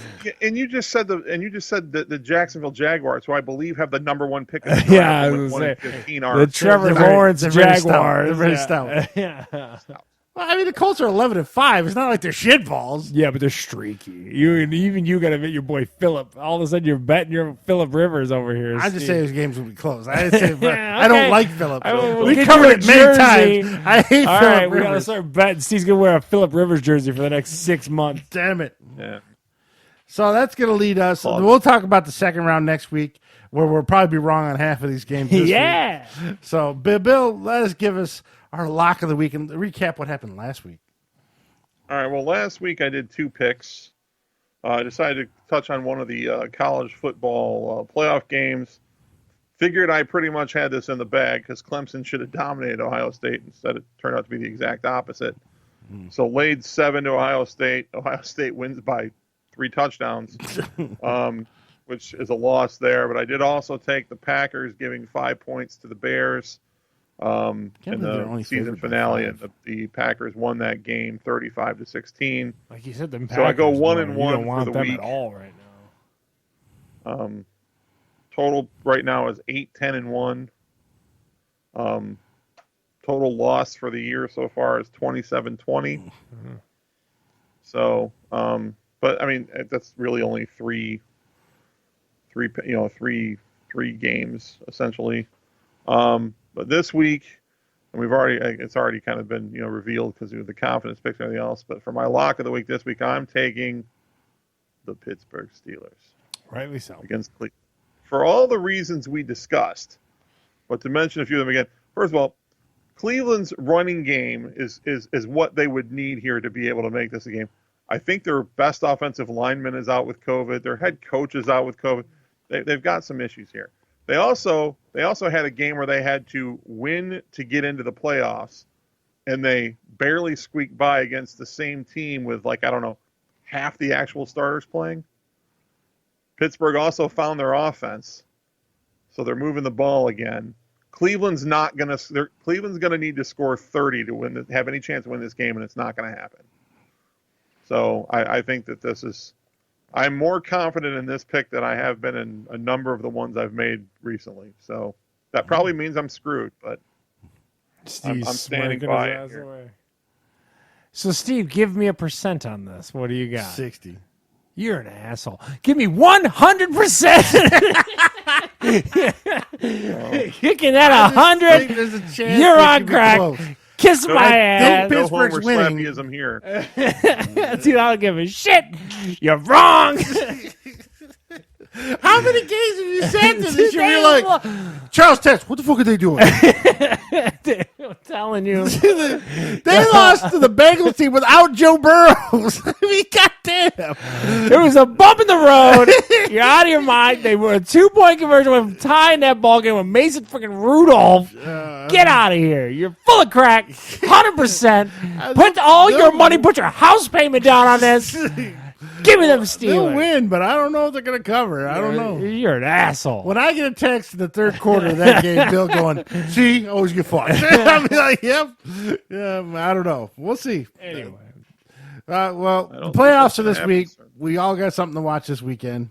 It's going to be good. And I think the game of the weekend is the Tennessee Titans, Baltimore Ravens. I think everyone going around the room, I'm hoping for a great game on that. I think all the NFC games suck.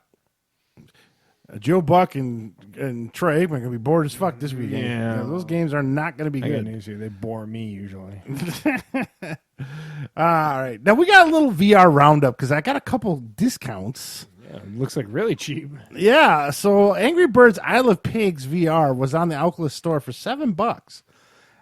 It's the old school Angry Birds game, but you can do different angles around it, the structure as you hit it.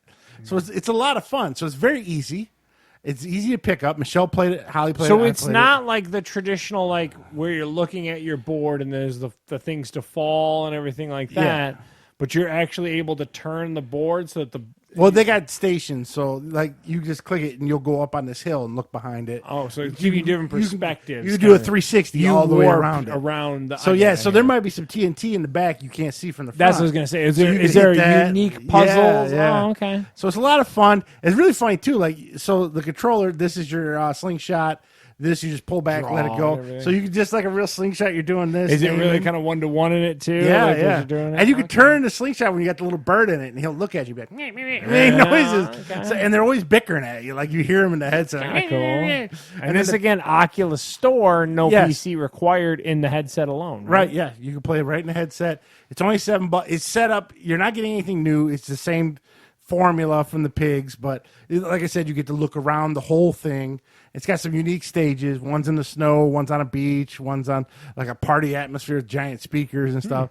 It's got about 20 stages per section. That you can star level based on how many birds and all that kind of stuff. Nothing's more satisfying than when you hit it with one just bird right, and everything falls. You're like, yes, you feel so cool. You get that 3-star. So for $7, I mean, Lorna can play it, Heather can play it, you can play it. It's a great value, and it's fun to look all the way around it, get a different angle on something. Yeah, Bill? I don't know. I know I typically have nothing to contribute to this and probably still don't, but is that really what the intent of a VR game headset is for, so that you can pretend to shoot a slingshot in a game of freaking Angry Birds. That seems like the biggest waste of good technology I've ever freaking heard Yeah, of. but don't care if it's I would fun or not. argue that you need these kind of smaller, bite-sized, cell phony type games to make the platform viable. Yes. What I'm saying is a Michelle is never going to go and get a Moss. She's not going to do it. I'm sure if Steve showed it to her, she'd be like, oh, it's kind of cool. But she can't play. She's not going to do it. No. But if you get like a cell phone-esque type of game, it can draw in more people. And I for think $7, it's yeah. got mass appeal to a larger audience. Charles and I, we're going to play Half-Life Alyx. We're going to play Star Wars Galaxy's Edge, stuff like that. But if you want Michelle's, you want an Heathers, Abby or Michelle or a Randy Johnson to be into this stuff, I could show them how to play it in 10 seconds. They get it. They're playing. They're enjoying themselves. So to your point, BB, it's not a showcase of the hardware's capabilities. I get what you're saying. But you gotta have some filler. You gotta have. We gotta get everyone from 6 to 60 involved in this platform to make it viable. Yeah, like the Wii had tennis or bowling. You know, bowling's one of the most played games on the Wii, and it was like the lamest. It's that mass appeal you need. Yeah. Now, it sounds like, great. and I think that one of the things too is when you nail those type of fun, it can appeal to a me and Steve at the same time, as well as kind of hook in a Michelle. Yeah, I think that that's key. If you can bridge both worlds, I think that's what is the one Fall Guys game. Is right in that wheelhouse where it's like Holly's even into it, but then like you're like, okay, it's kind of fun. Like I think those are huge. Yeah, like say we're all watching the Super Bowl. Or before the Super Bowl, a couple hours. Yeah. I bring that in. I don't have to show you how to play Angry Birds. All you guys would know it instantly. And it'd be a big hit. Everyone would play it, be like, oh, man, it's kind of fun. So I liked it a lot. I give it a thumbs up. $7, you can't beat it. Now, the other one, I keep scouring the Steam VRs. And Dirt Rally 2. Now, this is the traditional Dirt games. This isn't built specifically for VR. It's more like Star Wars Squadron, where it's a regular game, but it has a VR mode in it. So when you start it up, it kind of sucks because everything's flat in 2D. Yeah. So then after a certain point, once you get in the car. In the cockpit. It turns. And you can't use the controllers. You use an Xbox controller for the steering wheel. Or if you had a steering wheel apparatus. So this is you tethering it to your machine and running Steam VR to recognize that. Yeah. Again, it was on sale for $5, so I was like, why not? What the hell? I got to stay off those Steam sales. That's the beauty part of Steam, baby. It looks great. Like you're sitting in the cockpit. There's a guy who rides with you. He's got like a checklist. He's helping you. You can look outside. You can look through the windshield. You can look at the back seat. So that's pretty cool. The only thing I don't like, it's one of those super simulation cars. It's not arcadey. You need like those games. What was it? Gran Turismo? Not even worse than Gran Turismo, actually. Yeah, you just want arcadey controls. There was the one dirt type game that was out for PlayStation. It was like a big launch game that it was super hard. It was like arcadey. No, it was a lot more fun. That's what me and you want, I think. Yeah, like Can we get a new Burnout game? Burnout Paradise, something like that. Yeah, this is if you barely press the gas, you'll spin out. And maybe I could tweak the settings and maybe go easy or something. $5 that was worth a shot. Yeah, it was worth a shot. So if it was more arcadey, I think I'd like it. Small VR roundup this week. Like Bill said, they're minor games that aren't going to showcase your hardware very well, but they are quick and easy games that people are going to enjoy. All right, Charles, as we said on the podcast before, I'm into poop technology. And the other thing I'm into, especially when I worked at Farmer Jack's, and I was on my feet all day in work boots, and Charles is really aware how that fun that is. I love foot technology. Now, Bill, being a fellow diabetic, they warn us about keeping our feet clean and dry and blah, blah, blah, blah, blah all the time. God damn it, wear your socks. You have sex, wear socks. Yeah, and so I got me a new foot bath, and this is off of Amazon. Bert gave me a gift card for Christmas, so this went towards it. It's supposed to fit a size 15 men's at the biggest. As you can see, it's got the rollers built in for massaging. This right here is the bubbles. The bubbles come out right here, and then you can set. Will it heat? Yes, it has a heat option. Okay, so you got to put hot or warmish water in it, and it will keep the heat stable temp. I will say the packaging was terrible. There was no outer box to this. This is how it was on my porch. It showed up like that. Yeah, and there's no good thing it wasn't a double donger or something. Yeah, Really no, I mean, described literally, what it just people knew exactly what I was. Yeah, kidding. Steve knew that house got a foot bath. I know Yeah, that. no, everyone's like, "Hey, fat guy with diabetes got a foot bath." Let me hit So you on let's the see. main there. Yeah, let's see if it'll fit. Because the biggest thing is, like you said, we got clot high. I wear a size 14. You wear a 13, 14, somewhere in that area. 13 wide, but Yeah. it fits. Is it It's pretty tight? good. Are you in the toe box? You're a little. No, lengthwise it's not tight. Widthwise a little bit. My foot's against this edge here, but it'll have water and bubbles going around it, so it's not too bad. The rollers. What aren't is the most digital comfortable thing, I'll display tell you going that. to show you? I wonder. You Is it adjust the digital? heat. That's where you adjust the Is degrees. it just a temperature? Is it a degree temperature? Yeah. That's fancy. Yeah, so it's not bad. I had an old one, never had a cover on it or anything. It had heat in it, but he barely didn't. Yeah. It didn't have no rollers either. So this should be pretty good. I'm going to test this out probably tonight or tomorrow. Probably tomorrow. Are you going to put anything in with it, or is it just I got water? Epsom salt. I like a little Epsom salt. Keep your feet okay. butchery smooth, like you would say. We also have some bath bombs that Holly gave me that Nathan gave her. So, and I'll drop those in there and we go from there. But I like a good foot massager / bath. Well, actually bath. I really don't care about the massager part because I fell in love with that pedicure in Vegas that we talked about on the podcast. So I'll let you guys know how it is. I was hoping You said to test it out. $60 on this guy? Yeah, 60 to 65. Somewhere in there, I can't remember. I heard it. The reviews it says it's kind of loud, but all of them are kind of loud. Yeah, turn up the TV. It'd be like having the Yoda on. Yeah, nothing's as loud as you. So this, like I said, this makes bubbles. It heats. So I'll test it out and let you guys know next week. I got Heather for Christmas. I got her one of those paraffin wax dipper things. You know what I'm talking about? Where you dip your hands in the wax and then keep the coating on there to get your hands off. Yeah. First of all, it's 130 degrees. I go, Heather, this is hotter than a goddamn hot water tank. Like, would you just stick your hand in a hot water tank? Like, No, that would hurt. holy shit, is that thing hot? I'm like, this is Was way. it burn layers of your skin off? Well, admittedly, when you first dip it, it's hot as shit. But then you get a layer of wax, and you can dip it subsequent times. It's not as bad because you got the.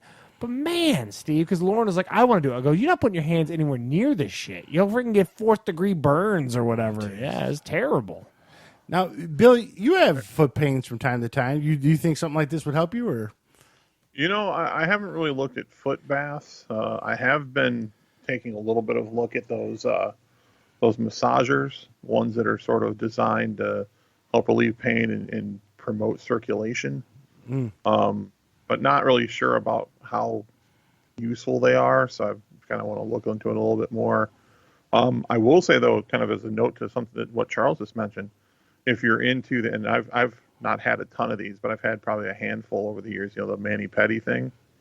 And if you're going to do a pedicure, I would recommend adding the paraffin wax feature as well. So fucking hot. You're crazy. The hot stone one too. Fucking 130 degrees. So what? It's wax. It's paraffin Well, wax. I have hair on my feet. Will the wax get stuck in the hair? Well, no, like you basically- coat it. And then you dip it into Yeah. liquefied wax. You dip it in there, and it creates like a layer over your shit. And then you bag your hand and put mittens on. And what was it supposed to do? It does make your hands insanely soft at the end of it, so that's why Heather wanted it and I got it for her for Christmas. She loves it, so that's cool. But like in the back of my head, I'm like, this is so hot. Like this is crazy. Yeah, and with the pedicure, they'll have a big bag that they put your foot into with it. Yeah, that's And I don't remember. you dip it and then bag it. It's hot in that case. Yeah, they dip it and then they peel And it off. and then at the end it gets cold and you just peel the wax away and your dead skin goes with the wax and you throw it out. I get the point. I'm just saying, why is it so goddamn hot? Is all I'm trying to say. I don't know. She's okay with it being that hot? The other thing you guys got to get, and I saw these just the other day. You guys? Well, you guys, me and you and BV, because you got the circulation thing. They make those like inflatable leg cuffs. They're supposed to be like for recovery. You guys ever look into those at all? No, I wonder yeah. you guys ever see those at all? I've seen them, but I've never. They don't look like they're large enough for. Yeah, even with compression socks, I got to make sure I got big enough Yeah, ones you got to like the fit over 6X my beefy compression calves. Yeah. All right, so there you go. The foot bath. So poop and foot technology, I'm all about. So there you Using go. to treat Random yourself. treat myself stuff. I might have to put me some lavender in my my. God. So what's happening coming up in the punch you in the face place? Not much. Like I said, I jumped out. We're going to talk about it here in a little bit. I jumped out of the UFC ESPN Plus bundle, trying to get away from it. But they're basically just a countdown to the Conor McGregor fight. UFC 257 is supposed to take place January 23rd. Conor McGregor, Dustin Poirier. I am not. Because, again, they went up $10 a pay-per-view. 10, not 2? $10 a pay-per-view for the buys, plus you have to be an ESPN subscriber. It's like, this is... Dude, man. They outpriced you. Yeah, it's like, at some point, man, I love you, UFC, but this is getting crazy. Coincidental that they raised the prices right before McGregor fight. And that's how that works. It's the Disney Plus theory, you know what I mean? Yeah. Like the same chalkboard, dry erase board. They're like, well, Conor's going to fight here. Profits. Yeah. That's crazy. The underwear gnomes get But there's not much going on right now. I mean, there's some UFC fights coming up this weekend, I believe. But like I said, I'm going to be scaling my UFC back because they outpriced me. And that's basically what it boils down to. And in order to get the streamed pay-per-views, you have to be an ESPN Plus subscriber. And we'll talk about that here in a second. All right. So there we go. Now we're going to some news. The news, as Charles gave you that segue. Yeah.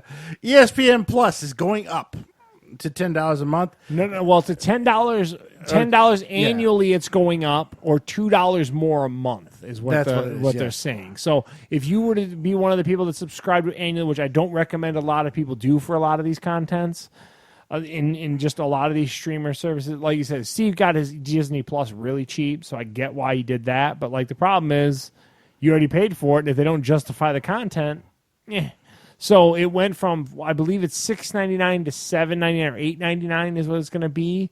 Or you can do an annual, but that annual went up another $10. And again, the pay-per-views went from $64.99 to $74.99. $74.99 for a pay-per-view. Dude, it's crazy. And it's like I said, like I we're on here always talking about cheapness, and I'm always like, and now here I am just shelling money out to the UFC, and all it's doing is giving Dana White and the UFC people more money, and not really trickling even to the fighters. Got like $250 million. Yeah. So I'm kind of soured on it. Yeah, I'm kind of. Bill, what do you think of these price hikes? What's happening is it might not be quite at the speed that I thought he was talking about, but it's illustrating exactly what Charles was saying in the beginning when we first started all getting into this whole streaming world. It just started with those, cord cutting and streaming services. Well, eventually they'll price themselves out. These other streaming services are starting to do the same thing.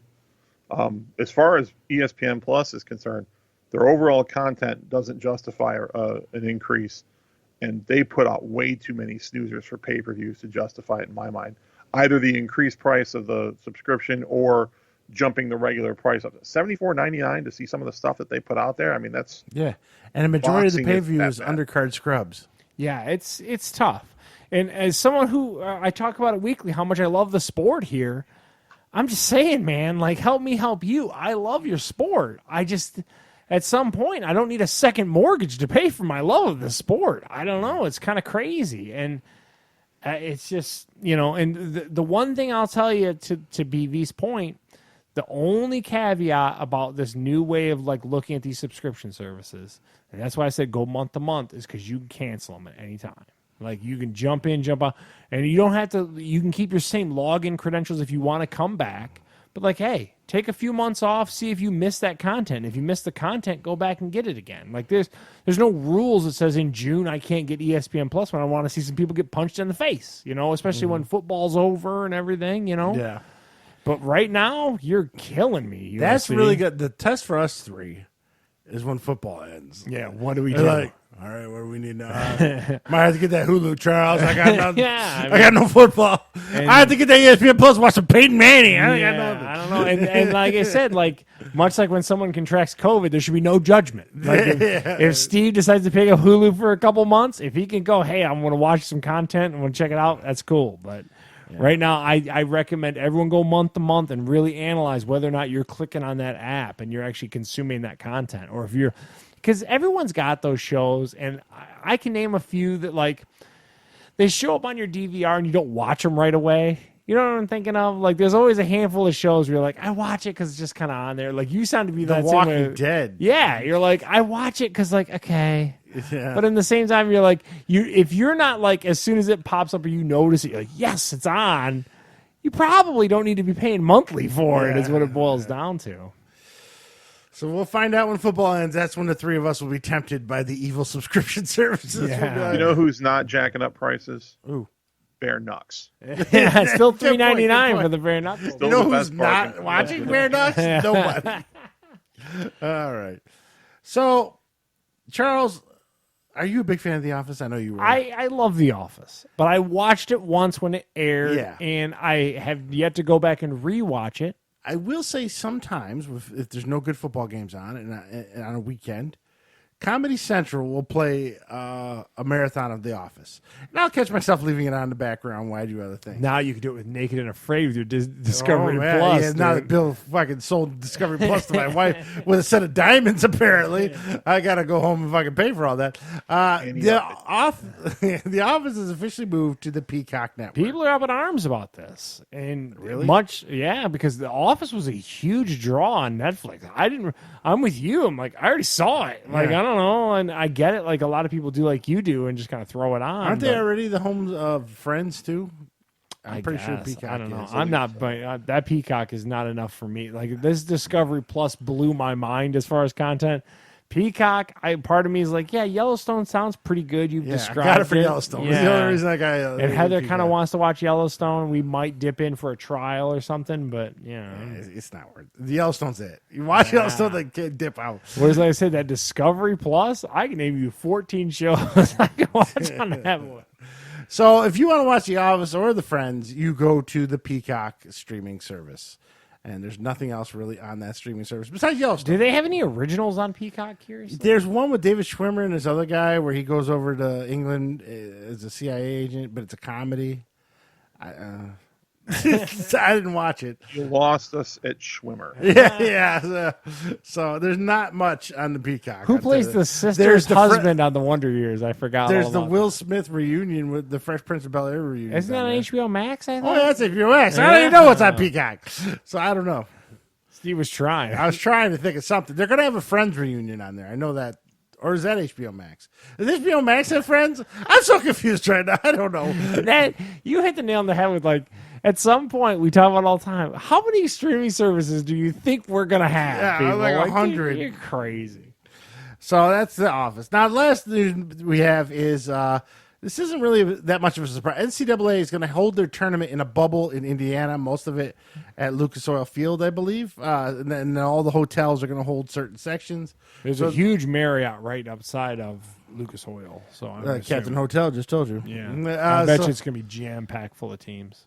So they're trying to prevent COVID from ruining the tournament again 2 years in a row.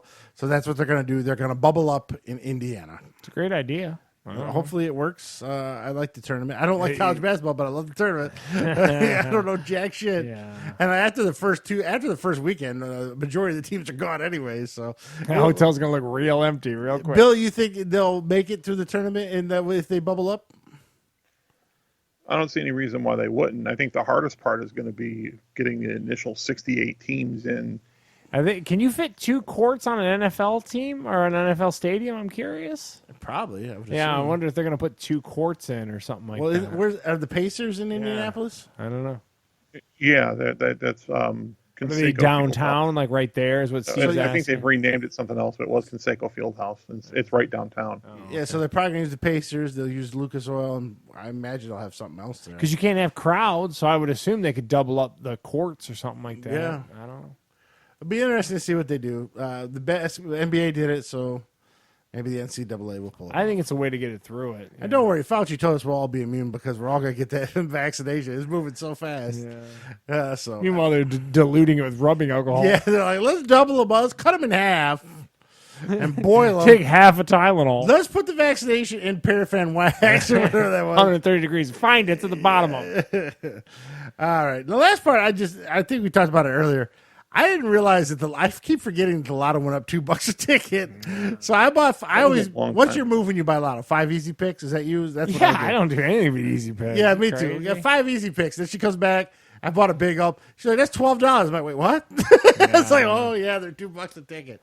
I always forget that. Well, I gotta tell you, like, you work with a guy who's got a big time lotto bug and stuff like that. I work with a bunch of dudes that play like the daily 3 and 4, like go play their numbers type shit. Like, it is crazy. You realize how much our uncle played the fucking line? Still does? I've heard of it, but Uncle John, yeah, he had great. wads of fucking okay, things. great. And he'll probably point to the one time he won $75 35 because years every ago. degenerate gambler tells You never hear about the Yeah, losses. they never. You only hear about the that fact one that they time. spent $20 every day for 10 years. Back that's in not the 1997, conversation. I won yeah. $35. Yeah. That one time you hit $2,000. on Yeah, the and that's four. exactly all it takes. It is a crazy.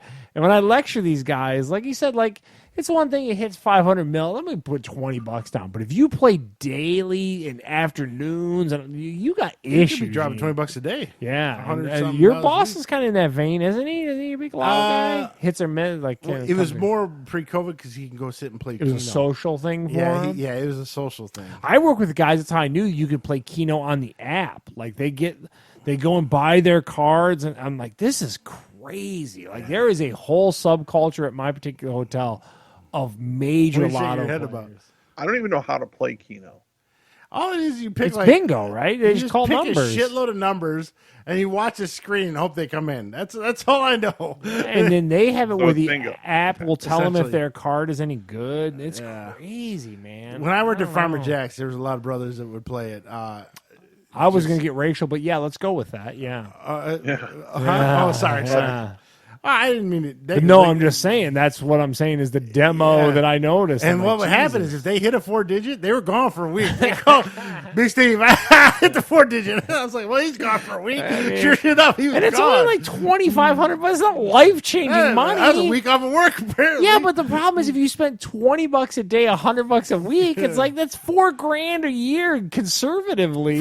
For us, it was the older guys. So Yeah. I was in my mid-20s then. So it was guys like in their Mid late 40s, early 50s, yeah. which I am now. But that's usually who the guys that were You're in gambling lotto the most. demo now. Yeah, You didn't I'm even in the know. lotto demo. I didn't even realize it. Damn. I gotta go start playing. That's And I I told you it's guess, my like, retirement. much like we discussed on this show with BV's lock picks and all, and we know how hard that is, but like, at least there's some, like, I have some input. Just waiting on Yeah. a ball to fall in is Yeah. just crazy to me. I don't know, man. I'm far too cheap in my old age to spend that kind of money on that kind of stuff because I start any habit that I get. It's much like I said, like with Netflix and all this. I can afford Netflix. I can afford like a bunch of random streaming services, but I'm like, no, you know what I mean? Like I'm 'cause just you're so gonna- cheap. Just because you can afford it doesn't mean you get taken advantage of. Yeah, I'm just cheap as shit, and I'm not doing it. And like you said, like I start looking at them lotto habits. You start doing that math real quick and dirty in your head. You're like, okay, $10 a day times 4 or 5 days a week is $45 conservatively. You play it for this many weeks, you know. It's like, Yeah, it's like a child support payment. yeah, it's crazy. But like BV said, you hit that 2,500 once in 1998. you get to take a week off of work at Farmer Jack's. Yeah, it's crazy. All right, that's gonna do it for this week. Bill, anything else you want to add about your lotto habits? I don't really have lotto habits. But I will. I'm with you guys. When you hit 500 mil, I'll kick you a 20 at a 7-Eleven randomly. I will do that. Yeah, even though it's your worst odds. You know what? When the pots are the biggest, it's like your Yeah, worst. but it's not odds. any different. Okay, but it's not any different. So Yeah, well, it's the same yeah, amount of that's- numbers. That drives me nuts. Yeah. Okay, no. The odds of you having to The split it odds go are up. the Yeah, odds. that's what I meant. That's what I Yeah. meant. They do not change based on No, the sorry. size. The odds of you Oh, having another asshole stand you with a big rubber check is Yeah, really yeah, high. But There's not. You're just looking at 1 in X number of million. How many other? Probably The thing is, people have this idea that if you buy a certain number of tickets, okay, no, you have a 1 in X number of million chance 10 times or 5 times. There's no sequencing to it that makes it more likely, or that the amount it's of just you lightning pay. striking, and you can't get struck by lightning if you don't give him $20. So you got to go give him Well, I $20 got some Powerball tickets for tonight. and hope that lightning cracks your ass. Is what you And I'm horrible. I basically will only play lotto when it's huge. Yeah, because I could use like 10 million. Because if Yeah. it's not, if it's exactly. not Like 10 million's not life changing. That's not- that's not good it's enough. not that I need it's not half a bill. life-changing, but But the thing is, there's always a lottery that's got money that would be life changing, right? There's always $1 million lottery going on. Man, $30 is life changing to me. I don't know. But I'm not going to kick up $20 on a regular basis for the chance of winning something. If I'm going to do it, I'm going to, I'm going for the big one. So now I want to add a randomness. I just have a question because, like, I think that BV can add something to it and all this kind of stuff. So, BV, you suffered from the same condition that Dr. Dre is dealing with, right? You had a brain aneurysm, correct? And the difference, I believe the difference, right? Because he's in the lobe that it's in, or something like that. No, I don't know the details of them. The difference, I think, with mine is mine actually ruptured. And I don't know if his did that or not. Okay. So give us the abbreviated version of what you dealt with and then like what your recovery was for those of you who might be still tuning in curiously. Okay. So I had no idea I had one. So when it happened, I felt a shooting pain. Can I pause you for a second? Can I pause you? Yeah, is there any way to know if you have one, curiously, for any of those people out there in the world? There may be. I think that there may be some signs. And like I a was blurred vision thing or something like that? Well, I was getting some pretty heavy throbbing headaches that I just dismissed. That I probably should have gotten checked out. And I had uncontrolled high blood pressure for a long time too. Yeah. That I should have known I had, but didn't really. So, but yeah, actually, I remember because there was a point with student loans where the rates on the federal loans were going to go up suddenly. So you had to meet a deadline to get your application and to be able to consolidate to get the number lower. I was filling out the application. I felt a shooting pain up through the top, from the base of my head up through the top of my head. I passed out. I don't know how long I was out because I kind of lost track of time. I woke up, was blurry for a couple minutes, kind of got my bearings together, and I had a situation where I had my desk in the bedroom, and this was in Tuscaloosa. I had my desk was in the bedroom, and I had basically where I could spin my chair around, my office chair, take one or two steps, and then not even two steps, one good step, and then onto the bed. So I'm like, oh, okay, I'm just going to get in the bed. Go to do that. Legs didn't work. Plop. I just plopped to the ground when I tried to get out of the chair. I could feel my legs. So the first thing it did is it freaked me out. I freaked out, then I got pissed off. Because I'm literally like, I remember sitting there punching myself in the legs. Like, what the It's a good choice. And I could feel it all. I finally got irritated enough that I pulled my tubby ass up onto the bed from the floor. With upper arms, upper body? Yes. I just purely upper arms. I laid in bed, and then after a little while, I got enough kind of back that I was able to kind of stumble, kind of very, very slowly work my way to the bathroom and back, because I spent the next 4 to 6 hours vomiting every 15 minutes. I called off work the next morning. You didn't even go to the hospital. I didn't know what was going feel his on. fucking So legs. I had a thing. Motherfucker's paralyzed. Maybe I got a virus or something, right? So I called off work. And I So thought, stubborn well, if motherfucker on the face if I of the feel plane. better tomorrow, I'll go to work. You gotta work. You gotta fucking walk. Abby was like, she had come over at that point, and she was like, "Yeah, you're not okay." So we went to I went to the student clinic the next morning, the following morning. Fucking student clinic. So this is now about 36 How did hours she from get when it you happened, go? right? Wait. I need We're your pause. laughing too hard. Hold on. Back up a bit. How did you get there if you're paralyzed? I don't know. I was working. I at that point I could walk, but I was really weak and moving really slowly. Oh my god! So At Abby what point drove did you me not to call the clinic, That's to crazy. the student clinic.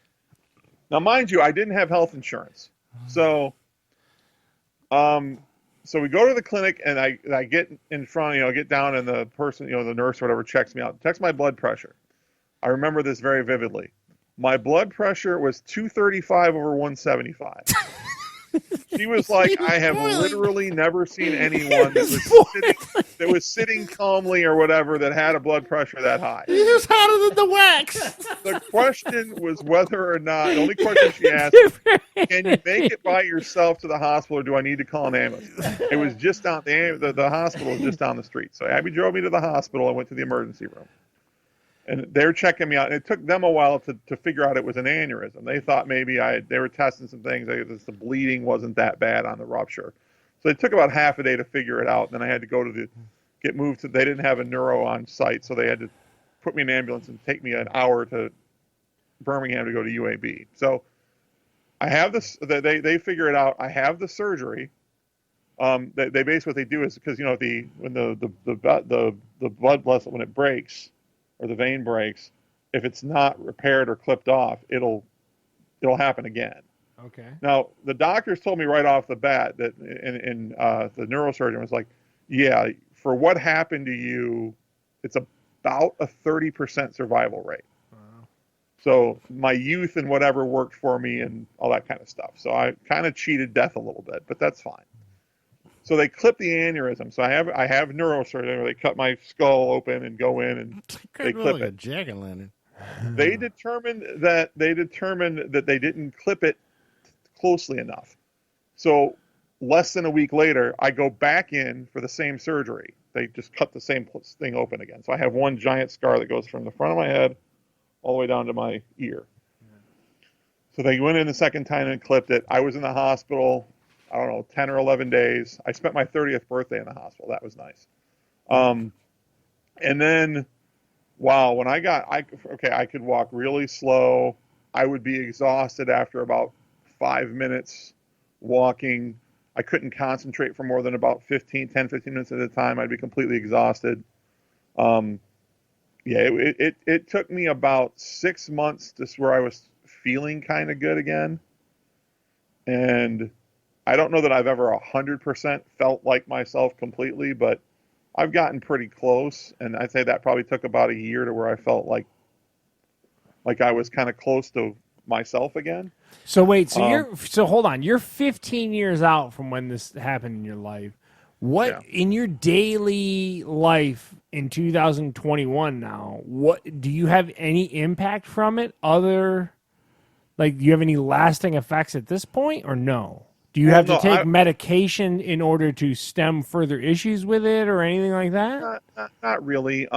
So the likelihood of recurrence is low. It's like less than 3%.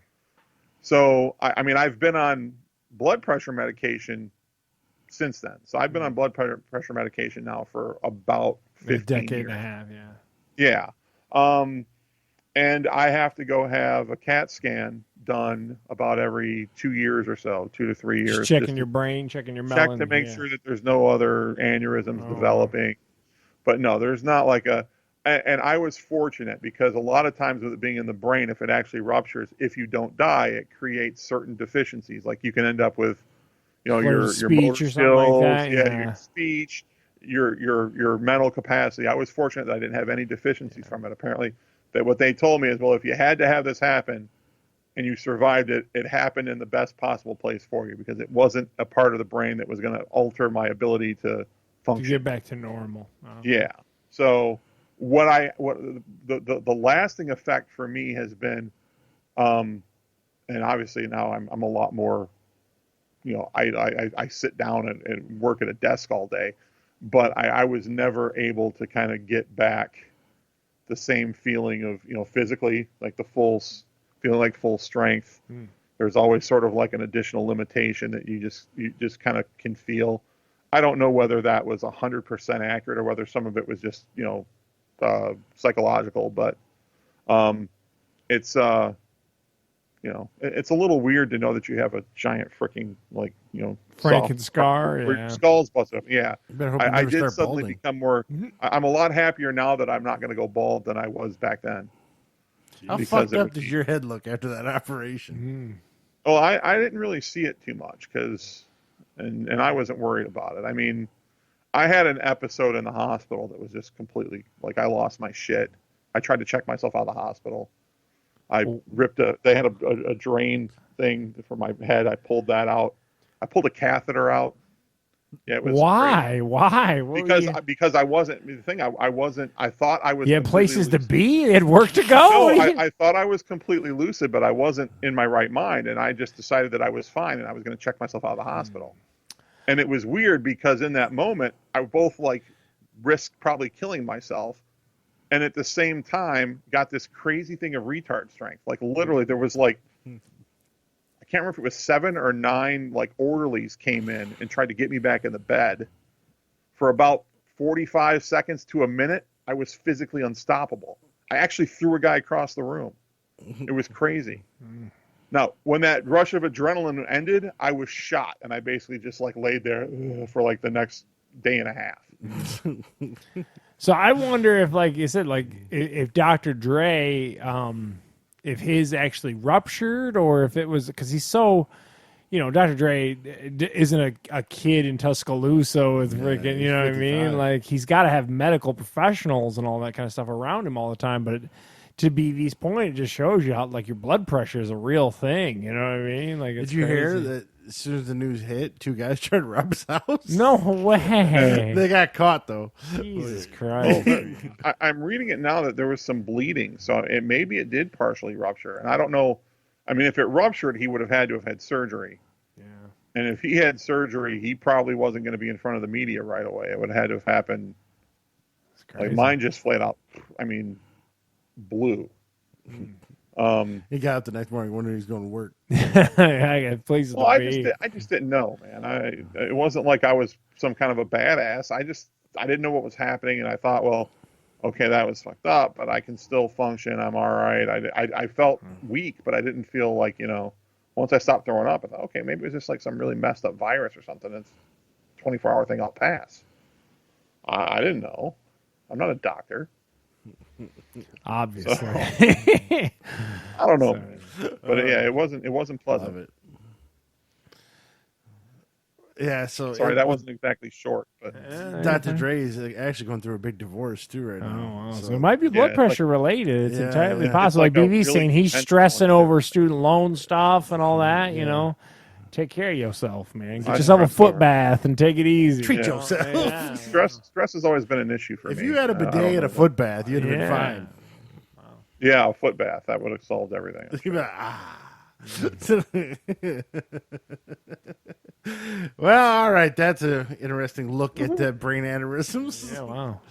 All I experienced is gout. T's and P's, though. Thoughts and prayers. Charles, any other medical issues you want to No, cover? I'm good. I'm on that blood pressure medicine. I check my shit. I'm good, man. Just people get your sleep test done. Get your sleep apnea machines out there. Sleep apnea is real. Yeah, Michelle was cutting some logs the other night. I woke up. The problem with getting up at 4:45 in the morning, you randomly sometimes wake up at like 2 or 3 thinking, is it 4? You're almost there. Or my bladder wakes up before I do. Yeah. And, I woke up and then she just, I was like, I mean, a lot like my style. I was like, damn. And she never believes me when I tell her that stuff. Diagnosed sleep apnea, but she doesn't want to wear a mask. Yeah, she doesn't like that machine. So what are you going to do? All right, as always, you can catch us on fatguyslittlepodcast.com. You can catch us on Spotify that Charles loves to listen to his podcast on. Apple, iTunes, Google Play, anywhere you can get a podcast. Of course, until next week, and we'll have full coverage, more on brain aneurysms and high blood pressure. This is Steve. And Charles. I'll check you next time.